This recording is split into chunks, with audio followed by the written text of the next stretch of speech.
Hello, everyone, and welcome back to another episode of Mythic Banter. I'm here with Akalon, and today we're going to be bringing you all of the more important news that happened in gaming throughout the week, which arguably hasn't really been all that much, but, you know, it's been a couple of slower weeks because we also have Tokyo Game Show kind of like slowly creeping up on us, and after that we have Paris Games Week, which I expect will bring some more news and some more interesting information, at least for me, most definitely with Monster Hunter Wilds, which is the best game that is coming out in 2025. It's just that simple, Akalon. You will be assimilated. You will join the hunt, my friend. It is that simple. We'll see, bro. Right now, I am neck deep in World of Warcraft. But maybe, who knows? Who knows? Maybe I'll get into it. Ladies and gentlemen, welcome back to each and every one of you. Rurikon, how you been, bro? Exceedingly busy, and this is one of the worst things. You know, like when you spend a lot of time preparing for videos. Like, look, I actually have like paper notes for stuff that I'm working on. It's absolutely insane. Like, I've gone old school. No, because here's what I do, like, right? What? I spend so much time in this office, just like thinking stuff up and looking at my screen. And what I just started doing is like, no, I grab my hat. Right? I grab my hat and I just go outside into the sun and then I start taking notes. Like I'll take my phone if I need to watch videos on something and then I'll just start taking notes in the sun because like, dude, we stay inside way too much. We need vitamin D. Vitamin D, dude. That is very much needed. So true. That's been my life. No, that is true. I'm still stuck on the fact that you still use pen and paper. What would I do? Like, am I going to buy an iPad to take notes? Like, what do you mean? Dude, the thing is, if you're watching a video, right, you want to take notes while you're watching videos. Because I'll be doing research and I'll have like a video playing and I was like, oh, okay, this is interesting. And I'll want to take a note. I don't want to like, okay, let me interrupt the video, open up the notes app and then start taking notes. Like, no. And I'm not going to buy a second phone to do it either. Writing is good. Develops finger dexterity. No, but if you have the notes, app already open, you literally just switch to the other app. Yeah, it's like double click that little thing that brings up all the apps that you have open. You double click that, and it's going to switch between the two. With my phone, you don't even have to switch between the two. You can have the notes open, and you can have like a video, YouTube video overlay on top of it, and that works too. Yeah, but it's like you can do that too. I want to be, I like you want to be a caveman. I like the physicality of writing things down. I miss it. You know that like a while ago I could barely write anymore because you know it's just like a skill. You don't practice it enough. At a certain point, your words become like, bro, I can barely understand what I'm writing anymore. I don't know how to do it. I've unlearned writing because all I know how to do is type.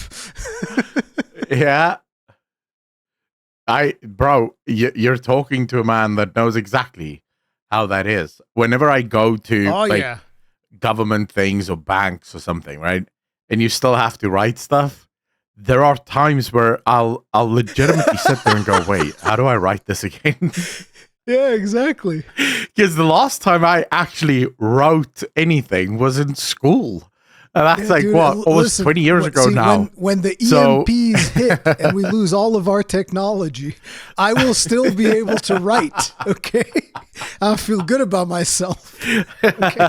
While everybody's starving and dying, I'm going to be like, but I can write. I feel like a more useful skill at that point would be like how to start a fire. How to hunt deer, that type of stuff will be much more useful. Well, they'll be able to use your papers that you write on to start the fire, so it will be okay. That'll be funny.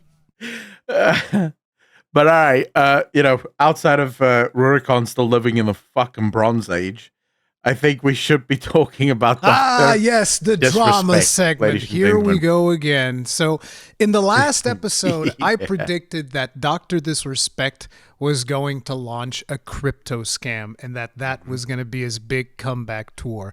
Now, here's the situation. I would argue that I still haven't been proven wrong.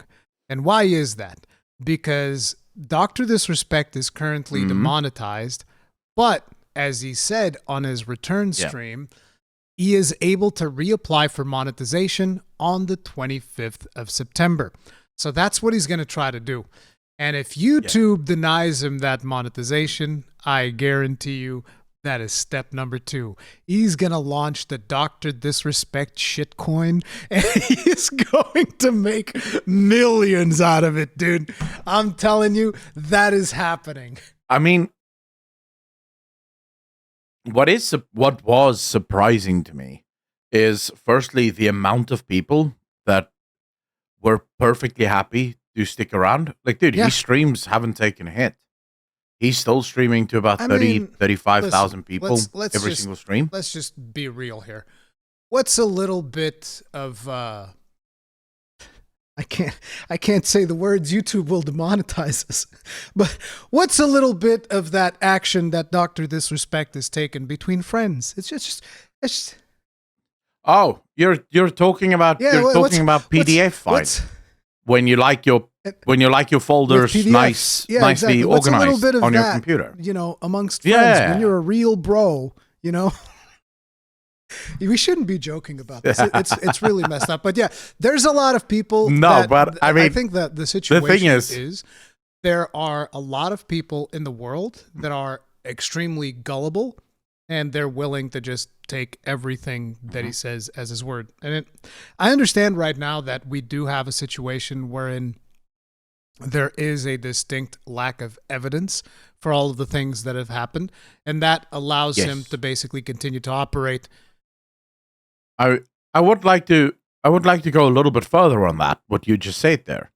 It's not just that there's a distinct lack of evidence.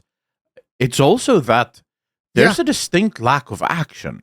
So allow me to explain. Dr. Disrespect confirms in his live stream that Twitch internally admitted that no laws were broken. He didn't do anything illegal. They still got rid of him anyways. Then he says that they passed that on to the government. Yeah. And the government did nothing. They no case was brought, no charges filed.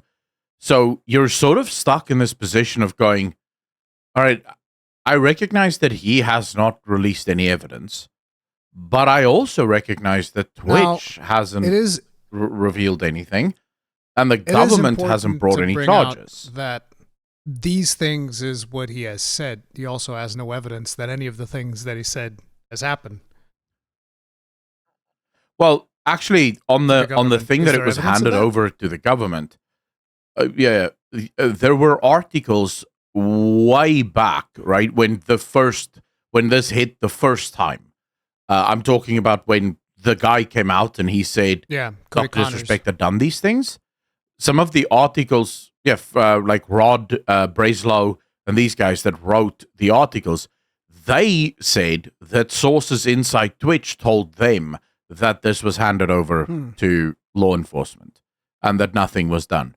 So it's, Dr. Disrespect is the one claiming it now, most recently, but it's not a new claim. It's a claim that's been made before.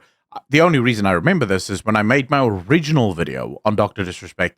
This was one of the problems I had.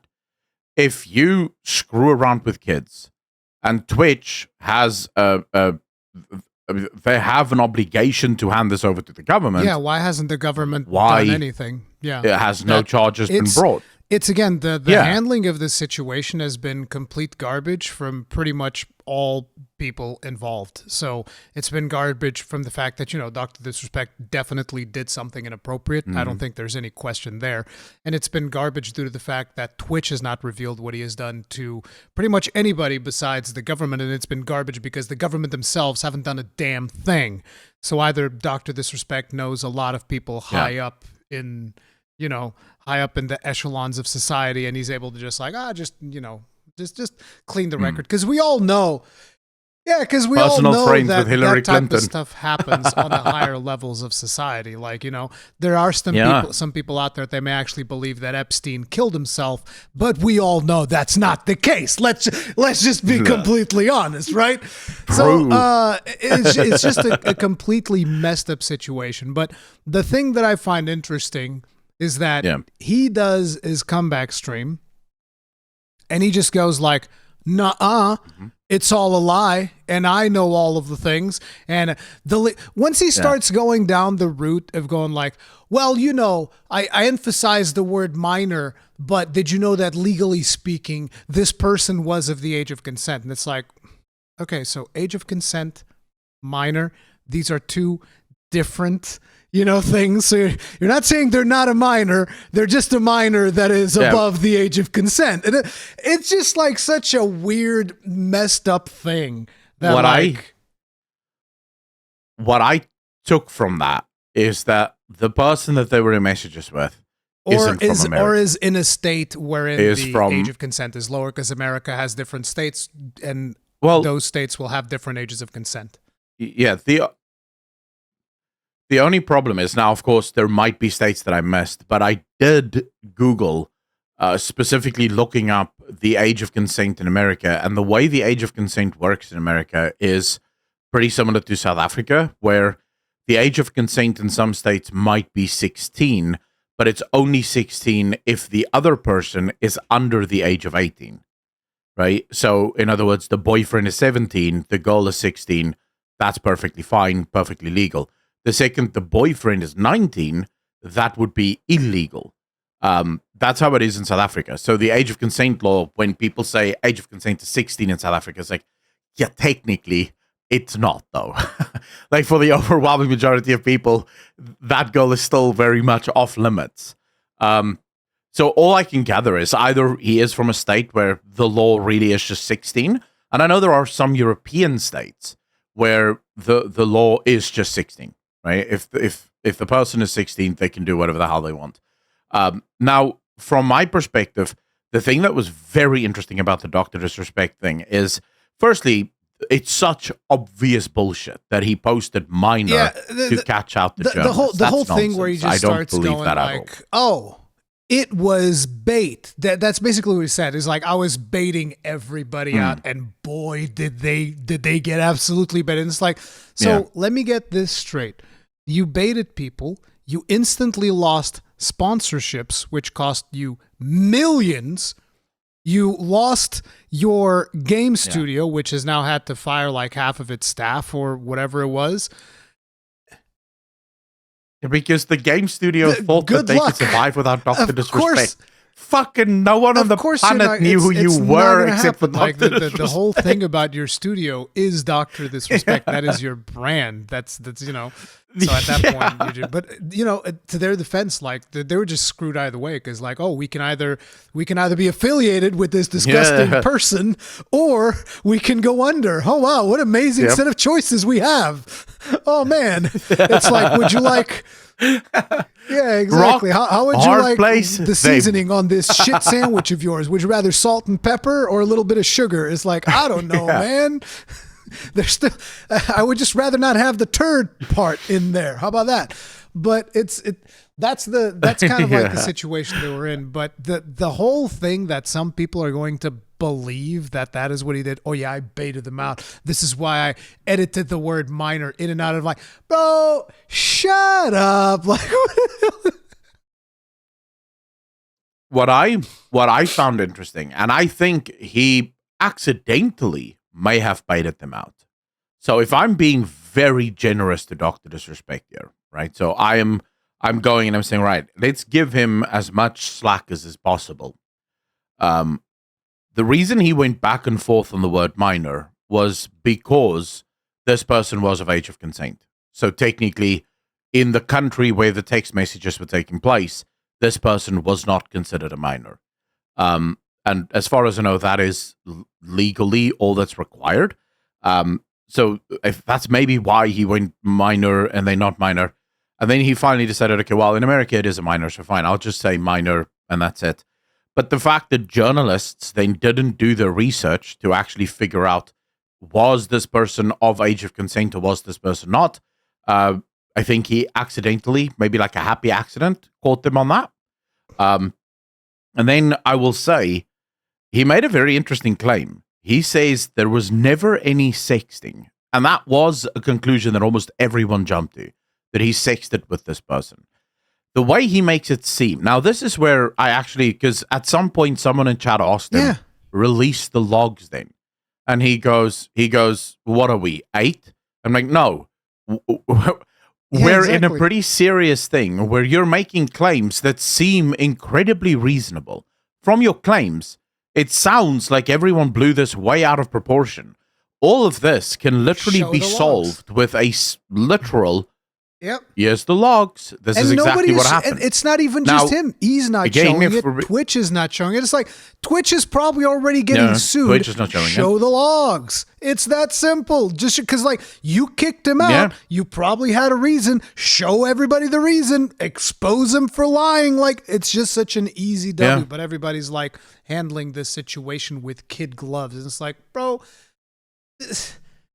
Because he makes it seem like the messages were, and I mean, I know I engage like this with my community as well. Like on Discord, we'll make jokes about dicks, we'll make jokes about sex, just in a natural conversation about video games, right? You'll tell a guy, I'm going to teabag you to death or whatever, right? Those are just normal jokes that you make with your buddies.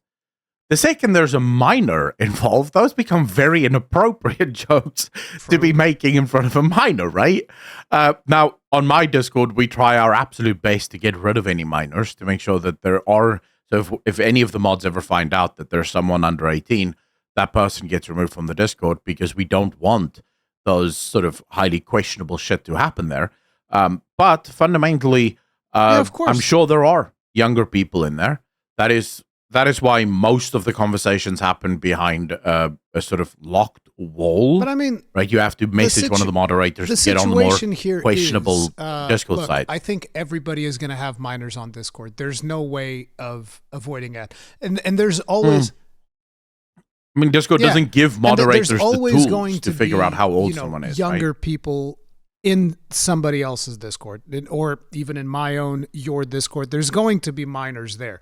The situation here is, while I might be in a public channel and start saying, bro, did you guys see that dunk I did on that monster yesterday? Bro, look at the size of my coconut-sized balls. Is that appropriate to say in front of a minor? No. Yeah. But is it a big deal? I would also argue. No. The thing is, it is said in a public setting. What is happening here is that I don't think Dr. Disrespect was talking with this young lady and saying like, oh man, did you see that amazing 360 no scope I did last night? Well, my balls were coconut sized. I don't think that was the conversation they were having. I do want to point out, at no point has anyone ever stipulated that this was a lady. I just wish to point that out. At every single turn, this person has only been referred to as a minor or a person, right? But at no point was this ever referred to as a lady. So he could have literally been talking to a dude that's, say, 16 or 17, and maybe it was just jokes, right? Because the way he made it seem like they would have conversations back and forth. This person would ask questions and they would answer. Maybe this is a person that wanted to start a YouTube channel, and there would be jokes that would sometimes be highly inappropriate. Now, that behavior is inexcusable. You should not be making those jokes. The situation is also, the leaks that then happened of the transgender sex worker and all of that stuff, where he's basically going like, well, I'm gripping right now. And it's like, whoa, Doc. Yes. Literally, keep it in your pants. I mean, to be fair, on that one, my biggest question has been since the beginning, what is the point of that person's post? Like, what's the point of that person coming out? Because that person is of age. That person is a sex worker. So the conversation that happened between them, it would appear, at least based on the conversations, to be perfectly neutral. The thing is, it was deceitful. Because they were doing cam shows for him based on the agreement that he was going to grease the wheels over on Twitch so that they could get partnered.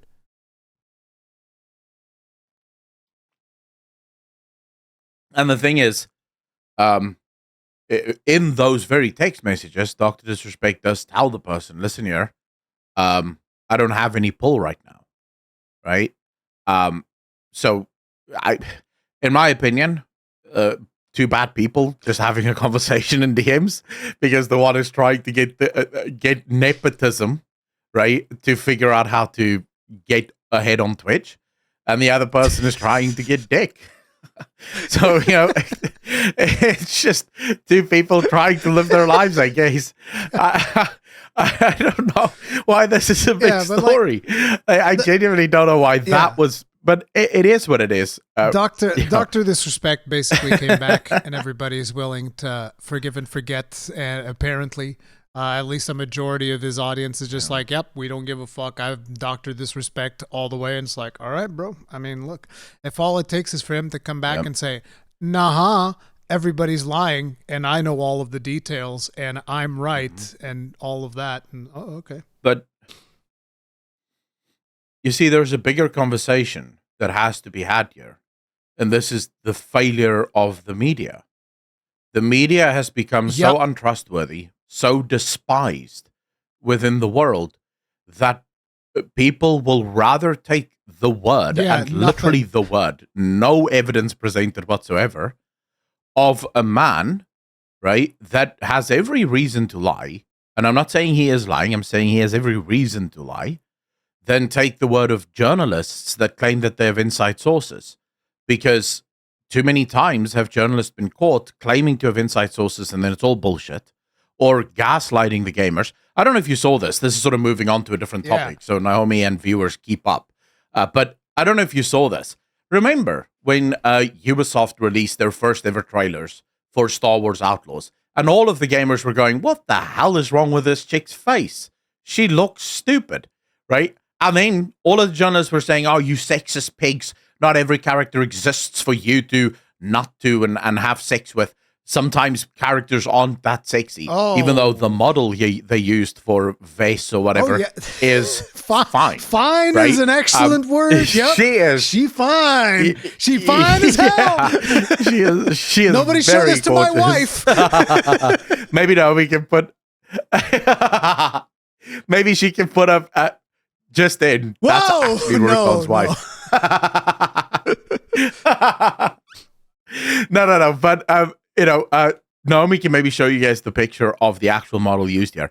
But gamers were outraged, right? Because consistently, it seems like Western developers are making women uglier on purpose. Like I told you, right? listen, like I told you, and all of the media, specifically to the Star Wars Outlaw thing, they specifically have a design document where the developers say, yes, we made. I mean, it doesn't say specifically we made her uglier, but they make it. They say yes, we've given her bruises. They even say specifically we broke her nose, because she has like a deviated septum or whatever it's called. Because they said we broke her nose. It's because she got either pistol whipped at some point. I remember looking at that design document. It was available if you were to download there was a fan kit or something like that on their website. And I downloaded it because I wanted to look at the assets and whatnot and actually see, okay, let's see what everybody's talking about. And again, the whole thing about Kay Vess being ugly doesn't bother me. What bothers me is her animations are bad and her haircut is stupid. Like, I don't care if her face is ugly. Like, her haircut is just fucking stupid, okay? Whoever came up with that haircut, dude, you're fired. But you see, okay, that haircut's dumb. You see, this is the thing. Even with the fact that they wanted to make her look more rugged or whatever, firstly, this proves that gamers don't actually give that much of a fuck about immersion. We want hot chicks. The chick from Stellar Blade could also have a backstory of how she got slashed in the face with a fucking sword, and yet she doesn't. She looks fine as hell, right? And we like that. We like that she looks the way that she looks. Gamers like this.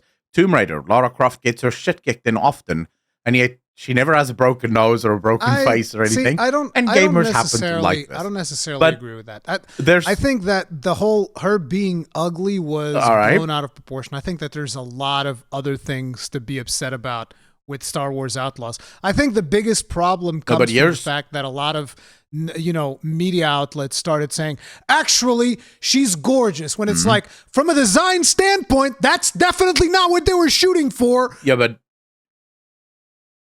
but here's why you don't understand. That's why it blew up. That's why it became that big story. Because the media was trying to gaslight the gamers into saying, no, she's actually gorgeous. And then the gamers were going, what fucking skin are you playing with that we're not seeing? Because this is not a gorgeous girl. This is a girl that looks a little bit like a boy. For her to be gorgeous to begin with, which is why I think that the media. No, I fully understand that. Make people believe, oh, she's actually really beautiful, and it's like, I don't think she's necessarily super ugly. I don't think she's necessarily super beautiful either.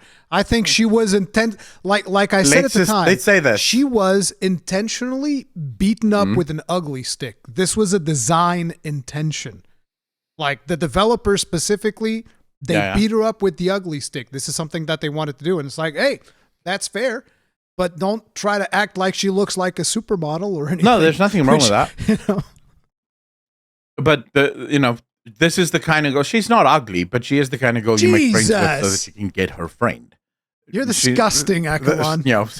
It is what it is. But but here's the thing, right? It's that gaslighting. And guess what happened? What just happened? The first article started coming out just this week that says we should be talking about K-Vess. She does look weird. I said it. From the exact same media since the beginning. That told us that she's makes beautiful. Her look weird. In my opinion, the biggest thing, for starters, her chin is weird. I will say that. Like, I know that there's the meme that everybody talks about, the chiseled chin and all that. But look, and here's the other thing too. If you go and you watch trailers and you go and you watch gameplay footage now, and even like different trailers, I feel like her chin has gone through so many different iterations. Which again, I give zero fucks. The thing that bothers me about Star Wars Outlaws is their business practice. I don't care what I actually would much bigger want problems to play than Star Wars K-Vess. Outlaw because it's like that Han Solo fantasy, and Han Solo is my favorite character in Star Wars. The thing is, your business practices are absolutely disgusting, and I don't want to play that game. But Plus, I would like to see Ubisoft die, so I'm not supporting that'd be anything. a nice, what do you call it? That would be it's something like that. Cherry on top. But the whole thing is with her, to me, was always the hair. The hair just doesn't make sense. Like, in a way that it's not even, it's an ugly haircut. It's like, no, it just looks nothing like a normal person hair would ever look like in any circumstance. I don't know what you guys did. Like, dude, no one with that fucking alpha jawline will frame their face in that way. Like, that's just not gonna happen, right? I don't. Because it makes her head look like a box. I just don't think it's possible for somebody's hair to look like that to begin. But anyway, we're gonna be called out for like objectifying women. I'm not trying to objectify K-Vess. She is objectively ugly as fuck. I don't think she's that ugly, but I do feel like the people who designed her on certain aspects, but I've said this multiple times about Ubisoft, which is, while they do usually have solid art direction, a lot of the people in their team don't know how to properly design appealing characters, and even worse of a sin to me is that they don't know how to animate characters. And this is something that I've complained about since Odyssey. And with me, you guys know, with Ubisoft, it always goes back to Odyssey. That was a major shifting point for me. That's when I was like, bro, you guys are just, you're just not that talented anymore. Like, I don't know what you guys did. You're just not that talented anymore. Because a lot of times we'll complain about, the business practices of the studio kind of suck, but their team is actually really talented. A good example of that would be Activision Blizzard, right? The Blizzard team behind World of Warcraft, their marketing team and the people that do their business decisions and all of that, absolute scumbags, scum of the earth. I hate every single one of them. It's that simple. But the actual art department and the team that are doing the animations and combat and all of these things, you can see that these are individuals that are passionate. Ever since Odyssey, I feel like you even lost a lot of those individuals in Ubisoft. And, again, with Odyssey, it was something as simple as the running animation of the male character. It was ridiculous.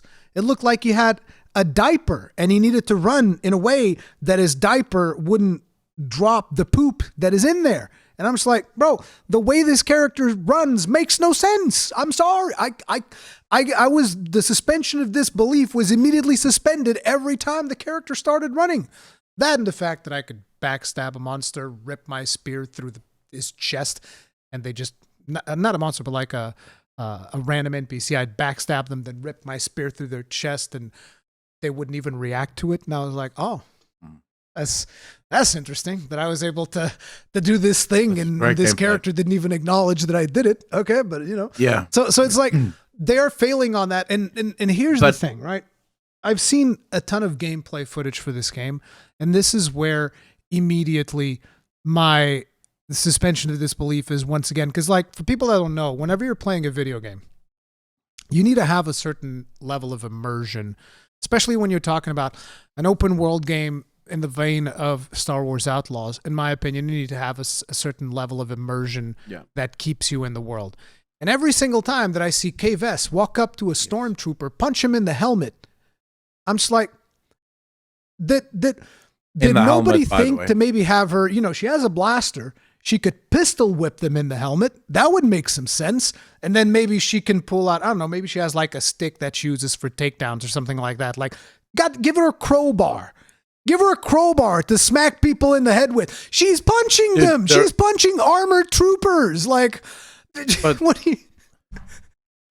The thing is, what I don't like, not even to get into any of that, because even pistol whipping through a helmets are designed to absorb stormtrooper shock. Armor is actually specifically designed to dissipate shock. Yeah. Yes, but like I can kind of suspend. So the problem is you're applying shock to a thing that absorbs the shock.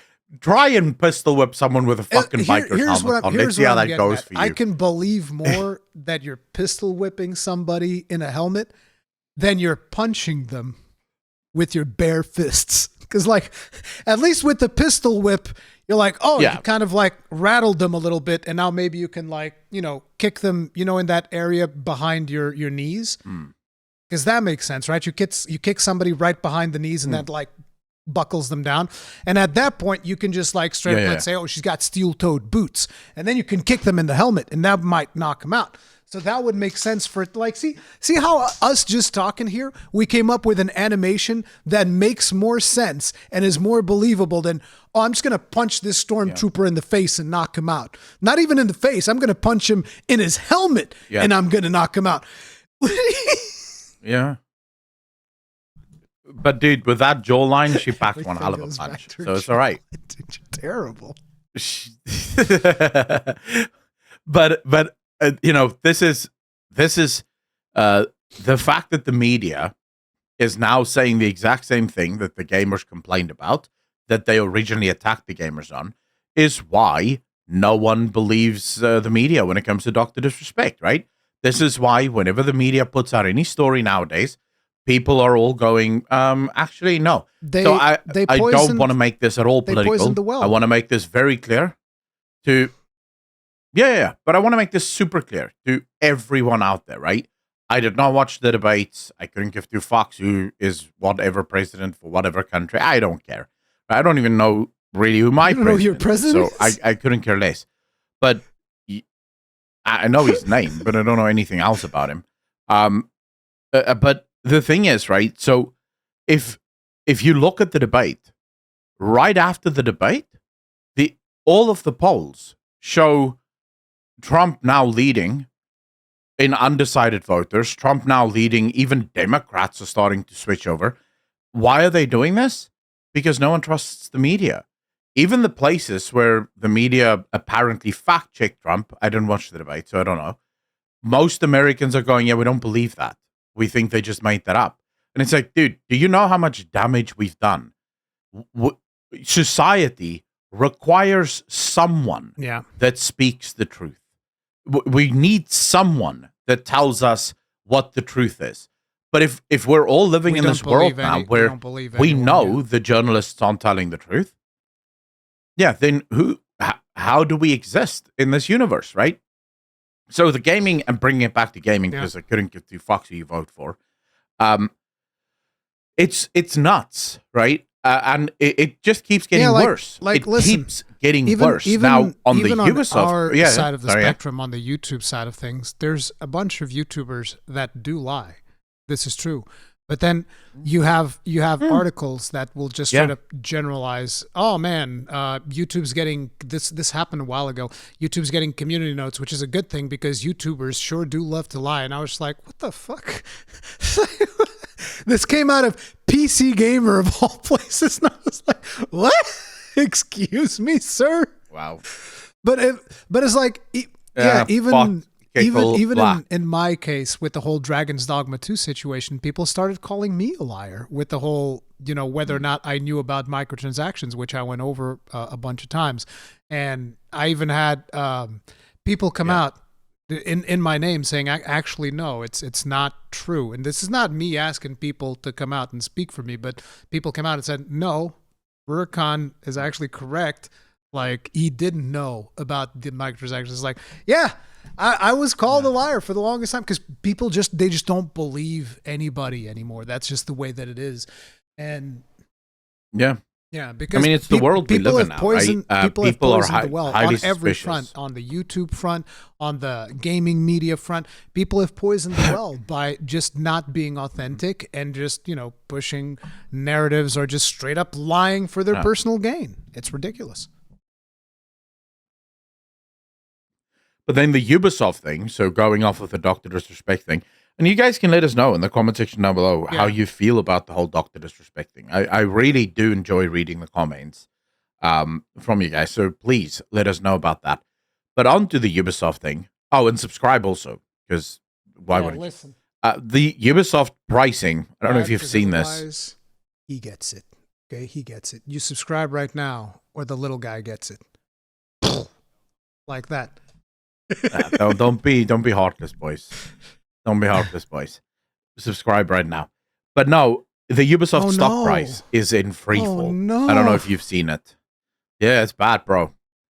Dude, here's the funniest thing about their stock price. Wait, no. Okay? You want to know the funniest thing? Almost is that I think now it reversed. Like it was at 81 and now it's at 18. Yeah. That's actually really fucking funny.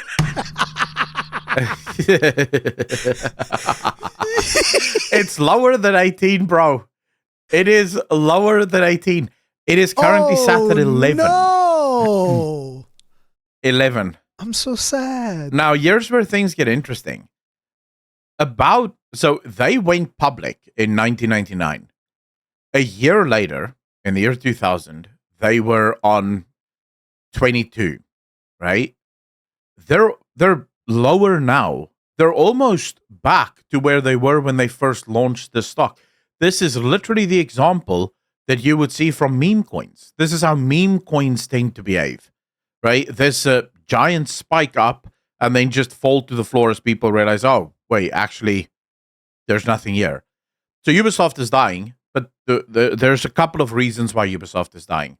And before anyone, because the media is trying to spin this every which way. Is it the gamer chud's because fault the media is now Ubisoft is dying?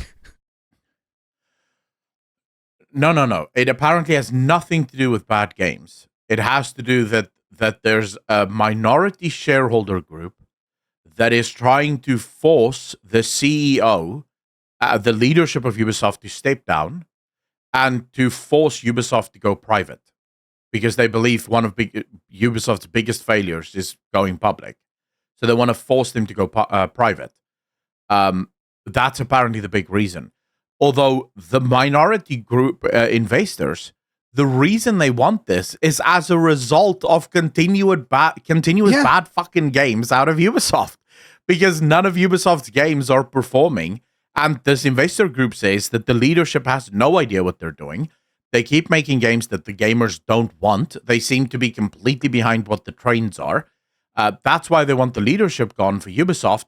but the media is all pretending like, oh no, it's just this investor group that's killing the stock price for Ubisoft. And it's like, no, bro, I think it has something to do with the fact that Ubisoft literally took a franchise that is like printing fucking money, boys. Now, let's just be clear here. It is true that the overwhelming majority of Star Wars content that comes out lately fails miserably. The Acolyte is a great example of this. But go look at the first episode of anything coming out in Star Wars. Like, it doesn't matter what it is, right? It can be any Star Wars series, any Star Wars movie. Go look at the first episode's viewers. It usually has millions of viewers. And then they realize, oh, this is shit. Right now, and then they stop according watching. to this quick and then it Google dies. search that I have done, their projections for Star Wars Outlaws are 5.5 million copies sold by the end of the current fiscal year, March 2025. And my initial predictions for Star Wars Outlaws were like, it's going to sell 10 million first week. So I am happy that people are finally waking the fuck up, because I thought, like, man, these drones, they're going to buy this shit, they're going to play this shit, and they're going to eat their Ubisoft slop. And I was wrong. And I'm so happy. I'm so happy that I was wrong, dude. Finally. But dude, you have to be a special kind of moron to make a Star Wars thing and fail. I mean, like, not in recent times. Fail no. I mean, ever since the Last Jedi, I'm like, man, what are they gonna do next? Holy, it's like the circus, right? You just keep waiting to see what the clowns are gonna come up with next, and it just keeps happening. So yeah. Yep. And it is going to continue happening. I do believe. So this is actually part of a bigger conversation that I am going to make a video on. But I believe that the end of AAA gaming is coming soon. And here's why. Allow me to explain. Not unless you mean Western AAA The reason gaming. AAA games... No. I actually believe all AAA gaming is coming to an end. I'll explain it to you this way. So it used to be that AAA games were considered AAA games because they were attached to publishers, right? That's what made you a AAA game.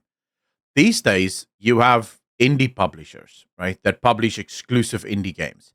You have Steam that has basically made the need for publishers almost... like futile. You don't even need a publisher. You can just release your game straight to Steam and you can figure it out.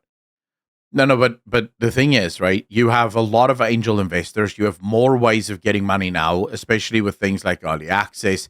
You see a lot of games. Bannerlords, for example, was made without any input from a publisher. But he had a publisher. The dude just spent 7 years making this game.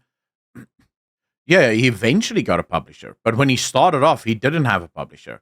Now, remember, we are talking about the fact that you have angel publishers nowadays. Right, so literally publishers that only work with indie companies that will give out money and basically, help these indie companies. So the landscape has started to change. We went from having major publishers like Square Enix and Blizzard and Activision and EA to now having hundreds of small publishers that do the job, right? The other thing as publishers became a lot more widespread, and now pretty much everyone could make video games, we started to see another trend. AAA went from being the published games to just being big budget games, right? It's just, nowadays we base AAA basically on how big is the budget, which wasn't what it used to be, but it doesn't matter. Definitions are allowed to change. And budgets were super important 10 years ago, because the more money you had, the better you could make your game look. Because a lot of the things had to be done by hand. You needed a team of artists to make all of the assets, to make everything. With the advent of AI, with the advent of Unreal Engine 5, even Unity starting to catch up, there's a bunch of new engines coming out all the time that is doing a lot of the hard work for you, right? Where you can do with a very small company. I mean, take a look at games like Palworld, right? phenomenal game, super stylized, very beautiful, does the job perfectly well. Very small team that worked on that game, mainly because I think it was 7 people that worked on Palworld. And the reason for it is you have all of these tools that you now have that take up the positions that would previously need actual humans to do the job, can now be done by just about anything. So the need for major budgets to make games look good is starting to go away. You no longer need that big budget. Game engines can do a lot of the hard work, and AI can do a lot of the rest. So fundamentally, we're going into a space where if you have a massive budget attached to your game, it literally counts against you. Now you need to recoup costs. If you are an indie company, yeah. So 5 million sales is brilliant for any indie company. Any indie game that sells 5 million copies, holy shit. Because they maybe had a budget of like $100,000. So they made that and then some, right? But for a game that costs $250 million, 5 million copies is nothing, right? It's nowhere close. That would be great in the first 3 days of game sales. That wouldn't be great in the grand scheme of game sales. And so bigger budgets are now actually becoming a hindrance to the gaming industry. Your math is wrong on that, actually. Because $250 million of budget, assuming an average price of $60 per copy, which is usually not, it's usually $70. But even just that will actually give you $300 million, which will still leave you with $50 million in profit. Even after you take some away for storefronts and all of that stuff, you're still at least above the black. No, but you're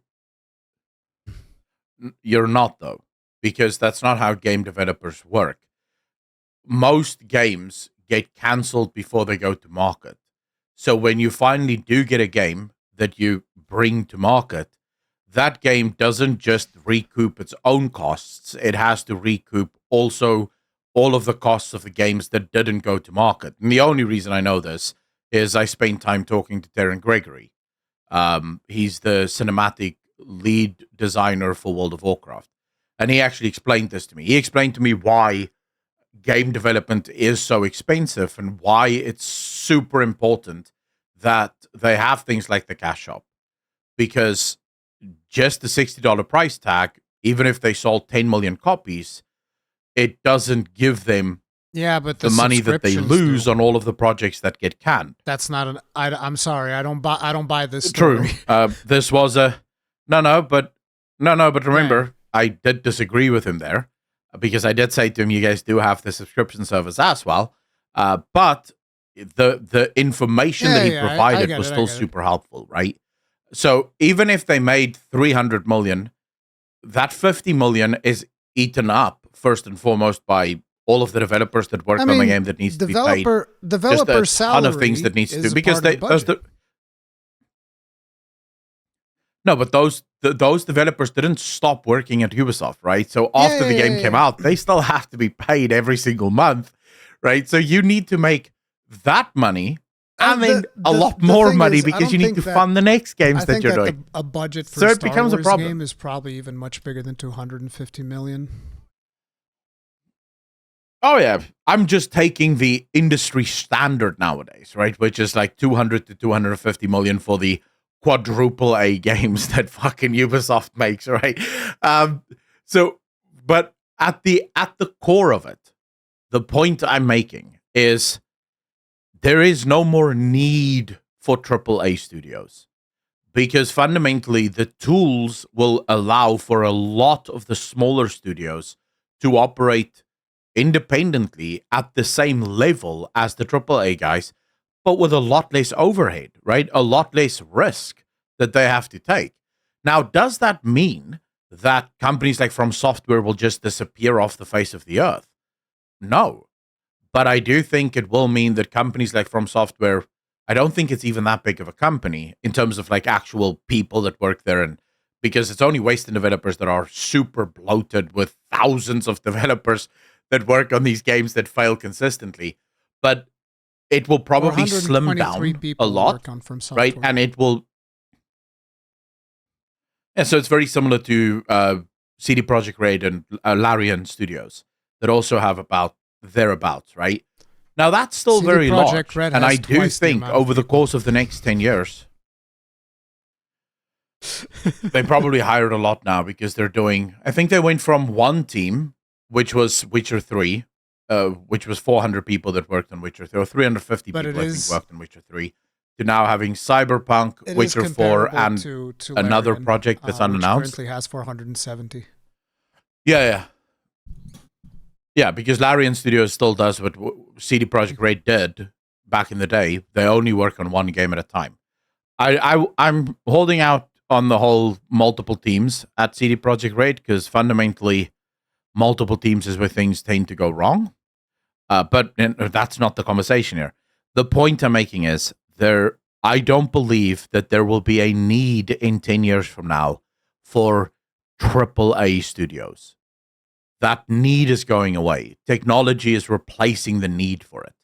So if you do have a studio with 800 people or 400 people working for you, what are those people doing? Right? And it is sad.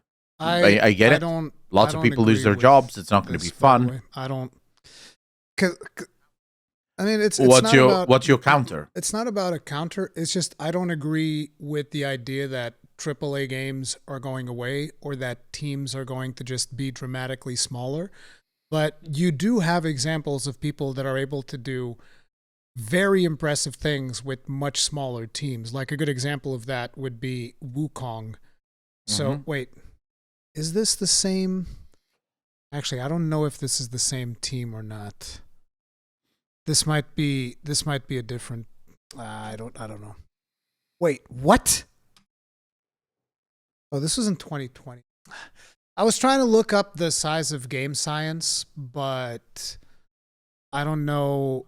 It's from China. You won't find out because half of them work for the Communist Party. Yeah, I don't know if this is them. Like I found a company called Game Science. I don't know if this is them. They're saying that it has. Oh no, here it is. Developer of gaming software. It is them.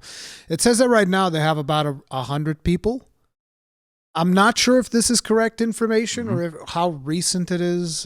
This post was, but the point that I was going to make is a small studio. Like, if Game Science is able to achieve visuals on the level of what Wukong is able to do, which is very impressive.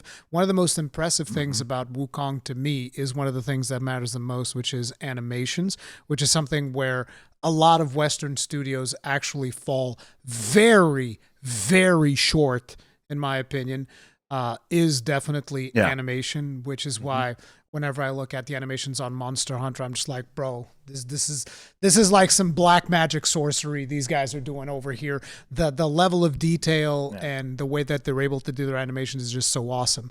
Whereas like you look at the animations of a Star Wars Outlaw and you're like, bro, number one, what are you thinking? Number two, please get better animators. For the love of God, do better.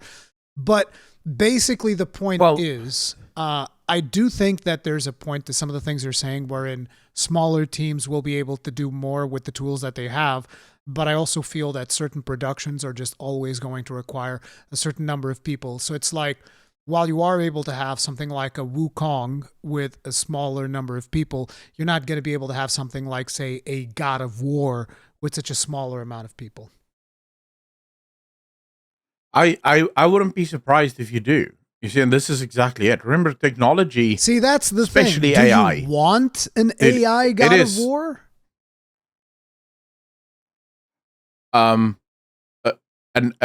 but that's not what we're talking about, right? We're talking about AI used as a tool. But what I'm saying is when you're alongside talking about developers, one of the biggest differences between, say, Wukong and God of War, and even like you can even bring GTA 6 into this discussion, is going to be the performance level of artists and cutscenes and all of that stuff, which is one of the things that Wukong doesn't have as much of. Which again, that is going to have varying levels of importance for different people. Like I know a lot of people don't give a damn about cutscenes and they couldn't care less. They just want the gameplay. And for them, they will get a lot better value out of games like Wukong.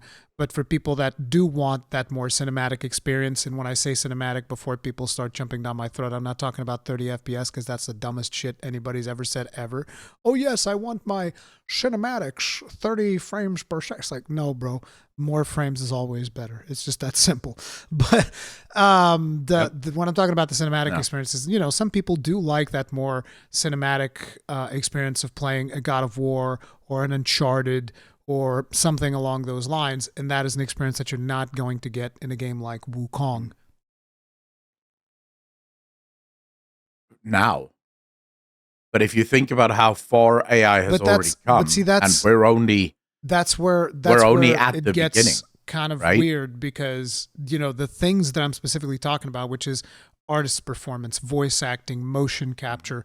Do you want AI to take over voice performances? Do you want AI to take over artist performances? Like motion capture, I don't think is as big of a deal. I don't think it's depending on how good AI gets at doing it, but like actual human performances, I think are always going to be superior.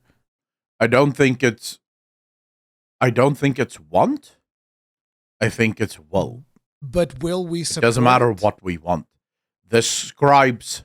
Well, here's the thing. The scribes of the past, there was once upon a time, one of the biggest professions in the world was scribes, right? People who... Like me.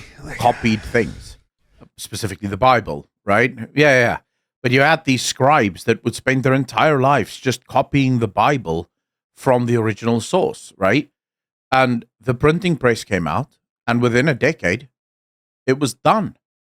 No more scribes, because we don't need it. We have this machine that now just does it all. And there's no stopping progress. As much as I would like to not have that happen, I can very easily see a world in which voice actors actually become AI actors. And what I mean by that is, as a voice actor, you lend your voice to AI. If someone uses the AI trained on your voice, you get royalties paid to you based on that, right? Which is much lower per project, but because there are so many projects that use your AI trained voice, it makes up a hefty sum. I don't know, right? But the problem is it doesn't matter what I like. If we're just going off of like, then sure, I don't like the idea, but I have not ever seen a technology that allows, because the whole point of a company is to minimize risk, and you minimize risk by minimizing expenses, right? And increasing profits. That's what companies want to do. And if you can have this AI tool that basically does all of the heavy lifting for you, all you have to do is have like a couple of people to make sure that the AI... That's where we'll get to a point where there will be companies that will do that. And I have no illusions. Like I can easily see Electronic Arts, friggin' Activision Blizzard, what are the other ones? Ubisoft. There's going to be a ton of these companies that are like, oh, hells yeah, brother. Give me AI writing, give me AI voice acting, give me AI performance, give it to me all. But there are going to be other companies like your Larian Studios that I don't believe are going to fall to such tactics. They're going to be like, no. We want our human performers for our video game. But you see, there is the flip side of this, which is now that I have these AI tools that basically allow me to lay off the 50 artists that I have and only have 10 artists because the AI is doing much of that, I can now splurge a lot more on the voice actors, right? So I can spend more money on actual voice actors. So I can have more cutscenes, I can have more, so I can reallocate budgets to the places, because it is true. Right now, AI sounds shit, right? But no. I mean, we're talking about there might be companies like Larian Studios that still want that human element, that very visceral, who this actor is. This voice actor is famous as a result of this. But for Larian Studios, what AI will mean is, because they're saving so much money on the game development side of things, because AI is doing a lot of the heavy lifting there. That I can see. They can, on the coding. And on you now have 10 artists that makes doodads, right? Now, doodads isn't just scribbling. Doodads in gaming is all of the, if you see a chair somewhere, I'm just to the viewers, If you see a chair in a asset. game, that's a doodad, right? It's sort of it's an asset, but they call it doodads within the assets because you have tons of different types of assets. But fundamentally, because the AI can take one chair and turn it into 500 different chairs, you no longer need 50 artists to make all of the different chairs in the game. You just need 5, right? And they make all of the doodads and the AI take care of the rest. But now you have extra money. So that one cutscene that you really wanted in there, but because the character was only going to be in a cutscene once and you can't really justify using a voice actor for that one character, you didn't do the cutscene. Now you can do the cutscene, right? Because you have that extra money that you can spend. So fundamentally, yes, you will still get your purist companies. So companies like Larian maybe that say, no, we don't want to go balls to the wall with AI. We want to use AI where it makes sense. But for everything else, we're going to use humans. And then you will get your Ubisofts and your EAs that will go, no Ubisoft more humans, just has like let's a go. And they just go like, make video game, open world, Assassin's Creed 7, generate story. Just like there's just one person inputting a prompt and then it hits send and then there's like a bunch of computers that were to life like it's like rendering assets. Yeah. And then out comes the little piece of slop and it's like there it is. And guess what? A new Assassin's Creed game every month. That audience wouldn't even notice the difference. Yeah. They wouldn't even notice the difference, dude. No, but I mean, the fact is, every single major studio right now is investing crazy cash into AI. Every single one of them. And some of them will use it responsibly. Yeah. Some of them will use it less so. But fundamentally, that's why I don't believe AAA will survive as a term. Because I do think just with technology, engines becoming a lot better, you're going to see the need for these major budgets fall away. Now, some companies might utilize this better than others. It depends. Yeah. But anyways, we've gotten way off track on the topic at hand. This wasn't even a part of the show notes, guys. No. We just started talking about this because it is a topic that I'm very interested in. But to talk about a major IP that is, actually, this may be the first ever movie produced by AI, if I look at the fucking graphics. Oh, man. So, Rurikon, have you seen the Minecraft trailer for the Minecraft movie? And let me tell you something. Because I've already seen a lot of people post reactions saying like, the Minecraft movie is not for you. And it's like, so let me get this straight. In the last 2 months, my son has gotten into Minecraft. He's been playing Minecraft on his Switch. And every now and then I go in and we do like a little bit of split screen action. Like we build a little house, had a little bit of fun in Minecraft. Minecraft is very different from what I remember, by the way. They've added so many crazy stuff into the game. But so you're telling me that the trailer of the Minecraft movie is not for me, someone who has been bonding with his son over Minecraft, then who the hell is it for? Well, according to the journalists, it's for 9-year-olds. My son is a 9-year-old. And then I look at it. But it's like, I don't think he'll be that interested in what that movie is showing. But here's what's funny to me. Okay, the show is for 9-year-olds. Okay, cool. But so was Kung Fu Panda, and that looked fucking phenomenal. Yeah. So was Shrek, and that looked phenomenal. Dude, let's go even further back. So was Avatar: The Last Airbender, and that looks better than the Minecraft movie. So what I would like to understand here is, are 9-year-olds just supposed to accept worse things now? Like, is that the universe that we're existing in? I don't know that much about how things work in Minecraft in terms of like the the zombie pigs and all of these things, which are elements that are shown in the trailer. Mm-hmm. But according to people that are familiar with how those things work, they're like, none of this makes any sense whatsoever. Like, why are they flying these things? Why are there so many pig goblins or whatever? What is that? How, why? This makes no sense from the gameplay perspective. And that is like, that's exactly what the 9-year-olds are going to be looking for. Things that make sense in the world of Minecraft. Yeah. I would like to point out, though, when I first learned that they're making a movie in the Minecraft universe, my original thought was, because it's one hell of a profitable IP. That's this why. universe. Yeah, but the problem with the IP is it's not really a story. There's a lot of Minecraft stories, just like with a sandbox. The Telltale stuff, which is even on Netflix. Like my kids play my son, not my kids, just my son. He plays the Minecraft Telltale games on Netflix. Because like there'll be stuff happening, and then you can use your remote to choose. Oh, this is what we're doing, and then the characters do something different, and the episode keeps playing.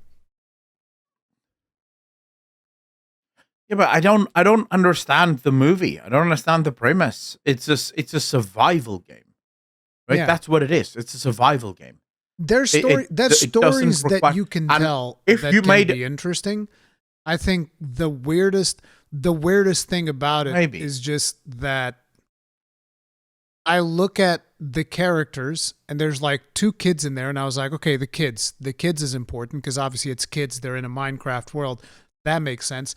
Then you look at Jason Momoa's character and you're just like, it's not even why is he there, but why does he look like that? It's so weird.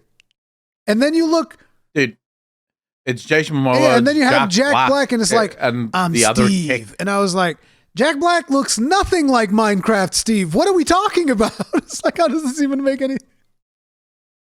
I don't Minecraft know who, Steve I is don't the even know who default Minecraft skin Steve is, for your Minecraft character. That's Minecraft Steve. Oh. Who knew? I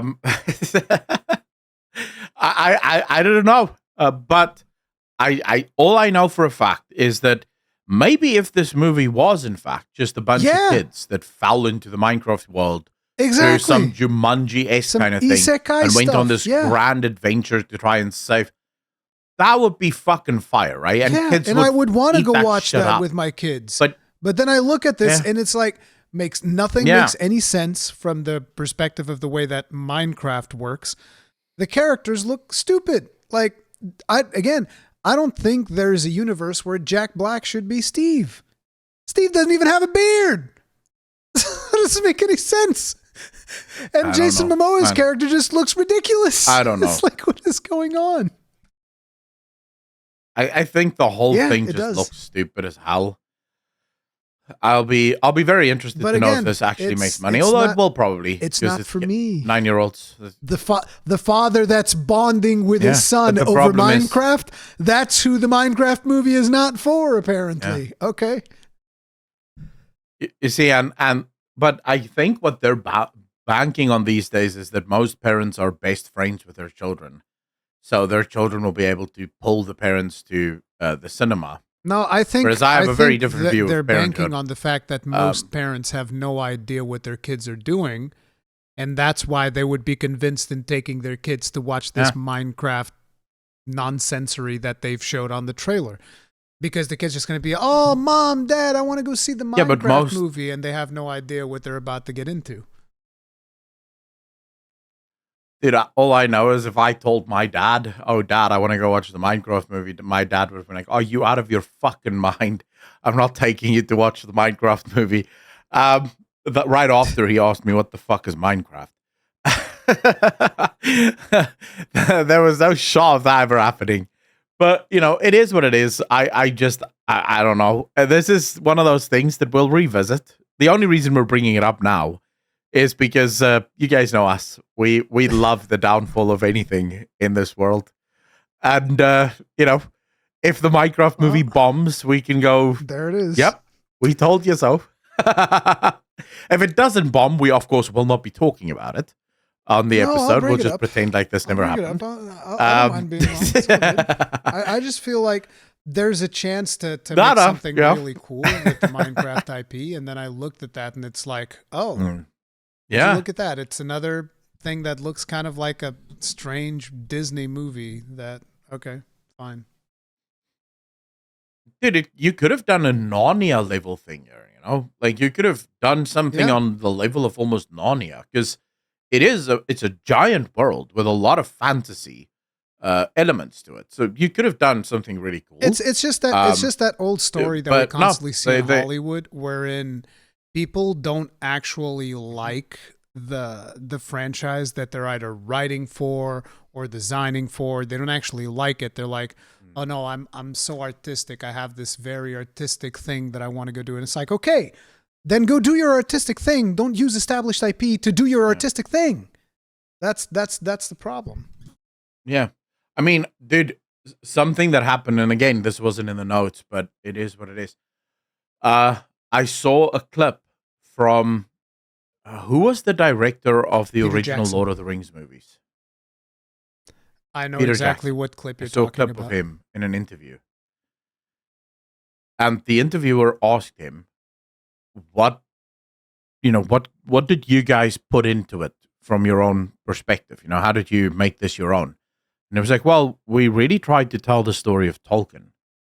So we tried to stay as close to the message of Tolkien and his universe and the things that Tolkien would have cared about, because this was about Tolkien, right? It's his universe.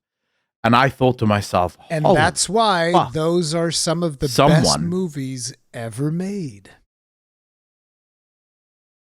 I'm rewatching them right now, and I've watched them millions of times, dude. The extended edition, it's just so good. But fundamentally, and yes, some people will point out, well, they changed Aragorn's character and they did this and they did that. Yeah, it is called creative license. And the reason they had to do that is if they actually went over who Aragorn is, the movie would be another 2 hours long, because Aragorn is not actually human. He's part of a different race that lives much longer. So they sort of hinted at that, right? But they never explicitly stated it. But it's fine, right? It still holds true to the vision of Tolkien and the things that Tolkien cared about. If someone could show this interview to the showrunner of The Rings of Power, that would be fucking brilliant, because that is another brain wreck of a show. You know, but yeah, fundamentally, this is where we are. We have a bunch of talentless hacks who don't know what the hell they're doing. I don't even know what politics is going to be shoved into this movie, but based on the trailer, I think that's where their budget went. Like how much politics can actually go into a single 2-hour film? We'll see. But Rurikon, let's move on to your favorite topic. I know you like this topic because you are a console peasant. Why am I a console peasant? And so I've said it multiple times. Because you're pro consoles. Okay. Yeah, but the problem is you fight for the rights of the peasants. So I fight for the users. This is like a Tron reference right there. I fight for the users.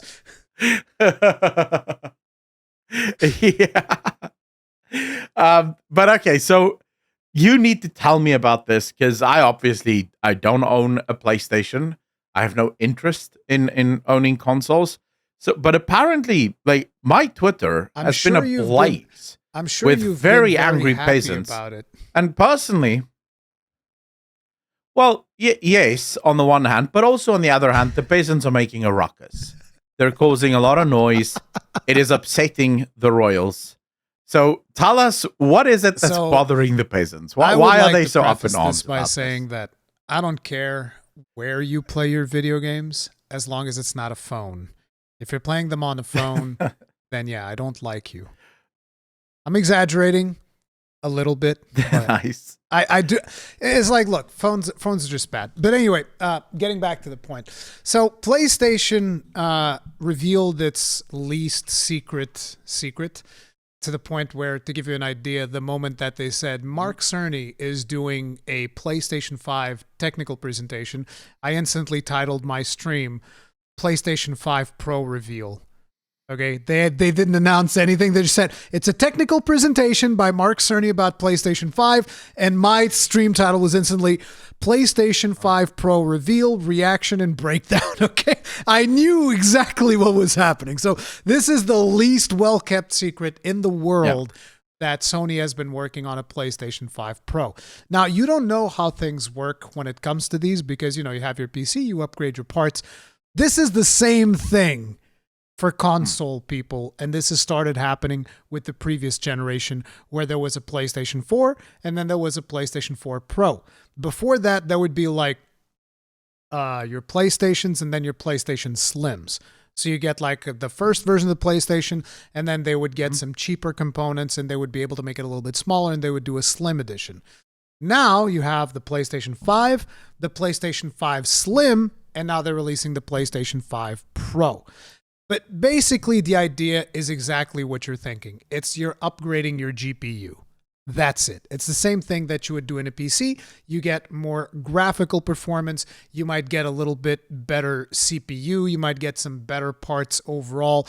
But basically, it's also a way for them to save costs because, as a lot of these parts become outdated, they actually start getting more expensive to manufacture. So they need to revise their manufacturing line with more updated parts, and that requires them to do a different iteration of the console. That is kind of like what the Slim is to begin with, because a lot of people think, oh, they just made it smaller. It's much more convenient. There's also another reasoning behind it, which is the parts that make the original one are going to grow in cost over time because there's more efficient ways of manufacturing things. So they need to do these refreshes because these consoles are very much like, it's one size fits all. So they got to be able to go to a production line, hit a button, and out comes a PlayStation, right?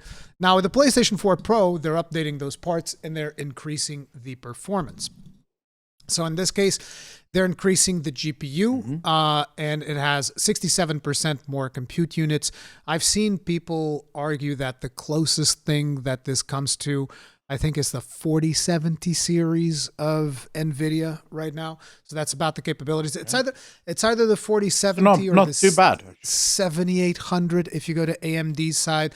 Again, this is just stuff that I've seen very briefly because the reality is there's nothing that is comparable to it because the GPU is an AMD GPU, but they're changing it to the point where this version of this GPU has advanced ray tracing, which no other AMD GPU currently has. Not even the highest version, which I believe is still, as of this podcast, the 7900 XTX, has good ray tracing capabilities. And so it's actually interesting. I just want to stop you on that. It's interesting that this is what AMD is doing because I think in episode 2 or 3, we spoke about graphics cards. And one of the things we were wondering is when will AMD step into the ray tracing battle? Apparently, so it's interesting that this is the moment that they're choosing to do that. There's been like interviews with Mark Cerny, and apparently Mark Cerny was a big influence in getting AMD to do the advanced ray tracing stuff specifically for them. Again, this is, I want everybody to understand that this is very surface level research that I've done here because, it's just not something that I even feel warrants that deep of research because the fact of the matter is the whole idea behind this is that this console is going to do 4K 60 FPS. That's it. That's the biggest selling point. Even though it's already been confirmed that not every game is going to run at 60 FPS. And there's even right now journalists reporting on the fact that potentially GTA 6 is going to be running at 30 FPS on the console. Yeah, but Rurikon, the human eye can only see like 1 frame per second. So oh my god, does it really matter? You have no idea the amount of times that I have to see in my comment section the random person that comes up and it's like, it's been scientifically proven that the human eye can't see more than 45 FPS. And the best part is that number just changes randomly. Like some people will say, we're on 45. Actually it's 25. Some people now. will say, actually it's 30. Some people will say it's 60. I think recently I seen one that says it's 120.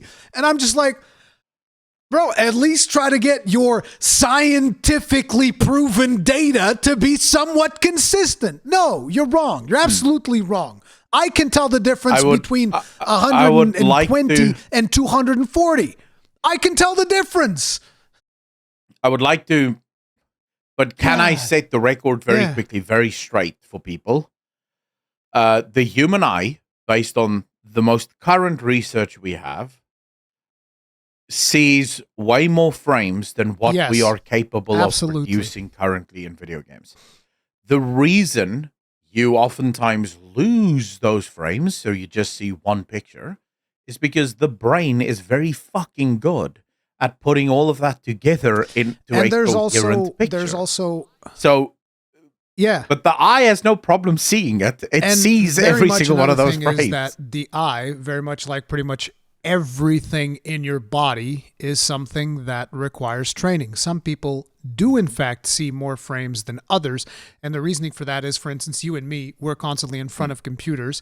If we were to compare ourselves with somebody that, let's say, is a farmer somewhere in a field, and that person looks at the computer, you might show them like a picture at 60 FPS and another one at 120, and they might look at it, and it's because they don't look at monitors all that often, they might be like, I can't really tell much of a difference. But somebody who looks at monitors all the time absolutely can tell the difference between 60, 120, or even 240. Absolutely, you can see the difference. And anybody who thinks otherwise, you need to do some more research, or you're just delusional. You're living in a bubble. You're trying to cope for some strange reason. If you truly believe that the human eye can only see 30 frames per second, I ask you to do the following thing, and it truly is this simple.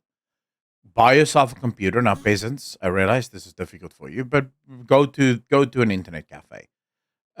Go on a computer, set the game to 60 frames per second, and just play for like 10 minutes. And then go into the settings. I know, settings, right? I know consoles don't have this, but we have this on PC. You go, you can quit to the main menu, but we're talking about proper settings here, right? Then you go into the settings, ask a friend if you don't know how, go into the settings, and then change the FPS. Changing the FPS, imagine that. Change the FPS to 30. Yeah.